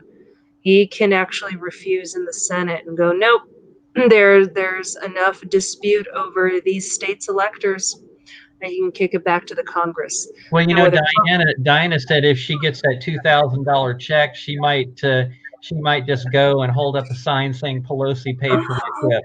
Oh my gosh, that would be rich. Oh yes. That's good. That's awesome. That's awesome. Yeah. Yeah. Pelosi paid for it. Well, no, technically you all did. Yeah, you all realize that money coming to us, if it comes to us, I still have my doubts, but if that money comes to us, it's our money. Yeah. It's our money. Yeah. What the heck? Yeah, government funding. For anybody that doesn't know, the government does not have any money. No, government has no money. They have our money, and they waste our money atrociously. God, I hope that the Senate or Congress rescinds some of those line items that the president is asking for, rescindment on, but I don't think it's going to happen. We'll see. At the very least, it stalls another 45 days. David Russell said the last check he got, he bought a Colt Python. I'd say that's a pretty good use of the money. Ammo. That's right. It's like, yeah, we are single. Need more ammo. We are single-handedly funding the weapons manufacturer business in this country. Yeah, did you see that the report that gun buying this past year in 2020 outdid all the years before it? Set records, record amounts. I'm going to be, one of the things I'm going to be doing while I'm here day after tomorrow, I'm going to take my mom to the shooting range. Nice. That's something I do every year when I come out. So last year I gave her I gave her a Ruger LC or EC9. Mm-hmm. So it's similar to the one that I carry in my purse. And then I'm also going to let her try out my Beretta 92. I brought it along. You're such a good daughter. Yeah, Letting your mom play with your guns. that's right.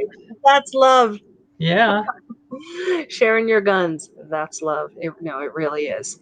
It really is. Yeah, range time would be a really good thing right now. Yeah, unfortunately, funny how the ranges are non-essential. Yeah. And my mom is actually a very good shot. She really surprised me. First time I took her to the range, she was hitting the bullseye. It's like, whoa, mom, you've been holding back on me.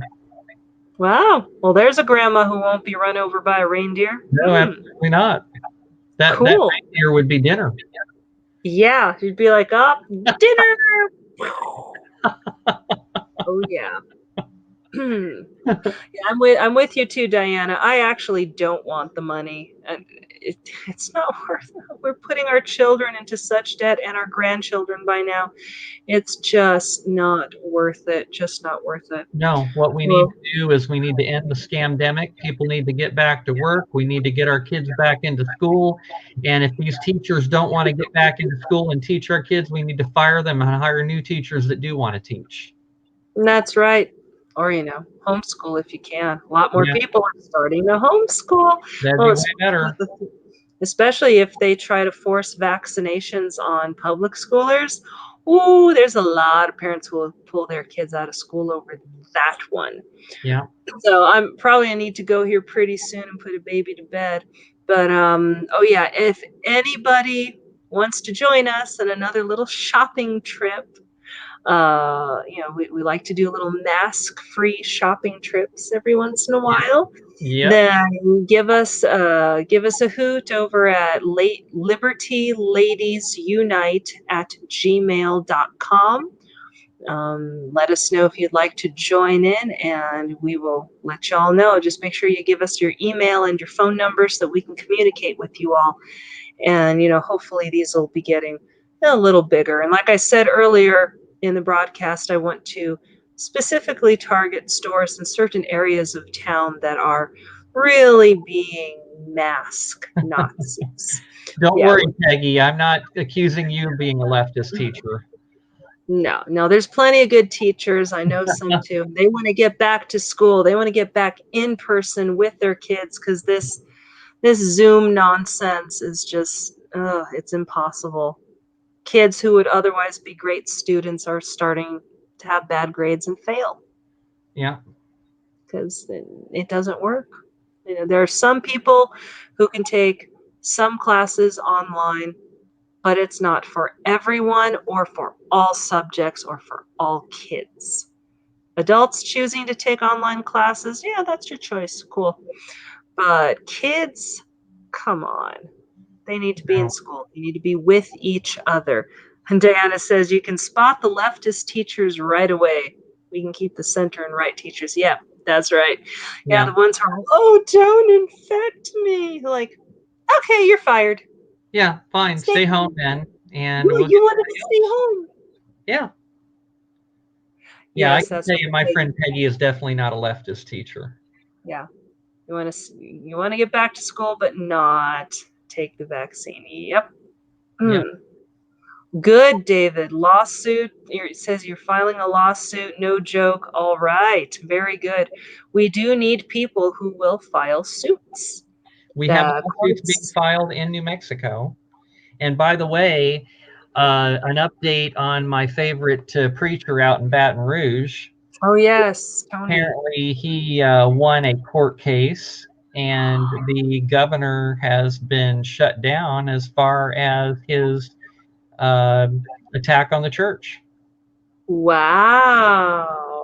So that's a big thing. And also, another thing I heard today, apparently Ohio and New Mexico are actually kind of working together on these lawsuits against these illegal mandates.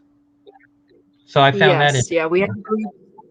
The group in Santa Fe with Anna Garner has been, the one who just filed a lawsuit recently. They've been interfacing with people in Ohio because Ohio, remember, is one of the states who had a successful suit make it to their Ohio Supreme Court, and they had a favorable decision come down. So New Mexico has been working with them for months to see, how does that decision, how can it be applicable to New Mexico, and how can they use that in a court of law? So, fingers crossed that the lawsuit here will gain traction, and that hopefully well, no, she filed it federally. That was the good thing. So she filed it in a federal court, not a state court. Right. We have a lot better chance in a federal court than a state court. State court, we can almost forget it. But, unfortunately, these state courts, we got to flip them. We got to stop retaining all these judges. So we need to put good judges in. Oh, wow. Diana says, one of her daughter's teachers asked the class, do you want a page in your yearbook in memory of with all the students and teachers pictured that were lost because you want to come back to school? What? Guilting the kids into not wanting to come to school? Is that it, Diana? Wow. That's some emotional blackmail right there. Yeah. In memory of, with all the students and teachers pictured that were lost because you wanted to come back to school. Interesting. Wow. Yeah, that teacher should be fired. Yeah, I think so. Scaring children. You Yeah, know what? The interesting thing is the super spreader event we had at my niece's house the other day with our big Christmas party. None of us have died. None of us have gotten sick. Isn't that amazing? That's right. I thought when you did those sort of things, you were going to get the Rona. Yeah, I thought so too. That's what I've been told.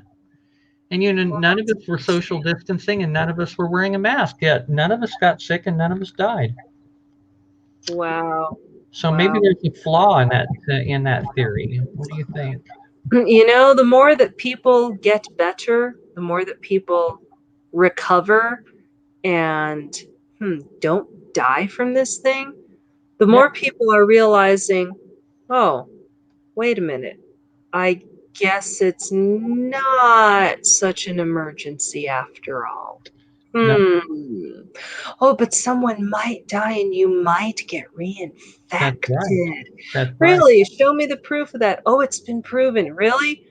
Oh, yeah. 5-6 people to date have been reinfected. Out of 51 million cases, 5 people, 6 people. Yeah. Really? That. And if you look those up, a couple of those, they aren't even sure had the virus in the first case to begin with. And then the others have immune systems that aren't exactly normal or working at all. Yeah. So, yeah, there's that. Again, propaganda, hard at work for the people. That's right. So well, I got to get to it here. So turn off the cable news for starters, and it will break the cycle of the brainwashing. And if you're in New Mexico, go to rockettalk.chat. Rockettalk.chat, great resource. Listen to us on Saturday on our radio show because it's always good. And we also have some great callers that call in with some really, really great stuff. So it's always a fantastic conversation. It's fun times. It is. Oh, yeah, it's fun times. And this Saturday, I'm still going to be on the road heading back home. So I will still be on the radio with Natalie. I will be on the radio virtually with her. So I hope that works out good. So. Well, as much as you and I talk over the phone too, I mean, for some reason, not being able to see each other's faces doesn't really, really slow it's our more fun. It's more fun when we can look at each other's faces when we're sitting there in the studio together, because sometimes we just kind of make funny faces at each other and just whatever. It makes it interesting, but we'll make it happen. Absolutely. Absolutely. So remember, everybody, you stay free out there. God gave you your freedom. Man cannot take it away. They can try, but they can't actually take it away unless you give it up. That's right. So, and it'll be next year when you hear from us next. So I'm going to say we'll see you next year. New Year. We'll see you next year. Yeah. Yeah. and have in a the happy meantime, New Year's. Have fun. Right. Have a New Year's Eve party. Get together with your friends and family. Enjoy life. Don't live in fear. And just shut off the mainstream news and just kick them to the curb and forget about them. They're better off there. Yeah, for sure. And just remember what I always say, resistance is not futile. That's right. Happy New Year's, everybody, and stay free. Absolutely. Talk to you soon. Bye.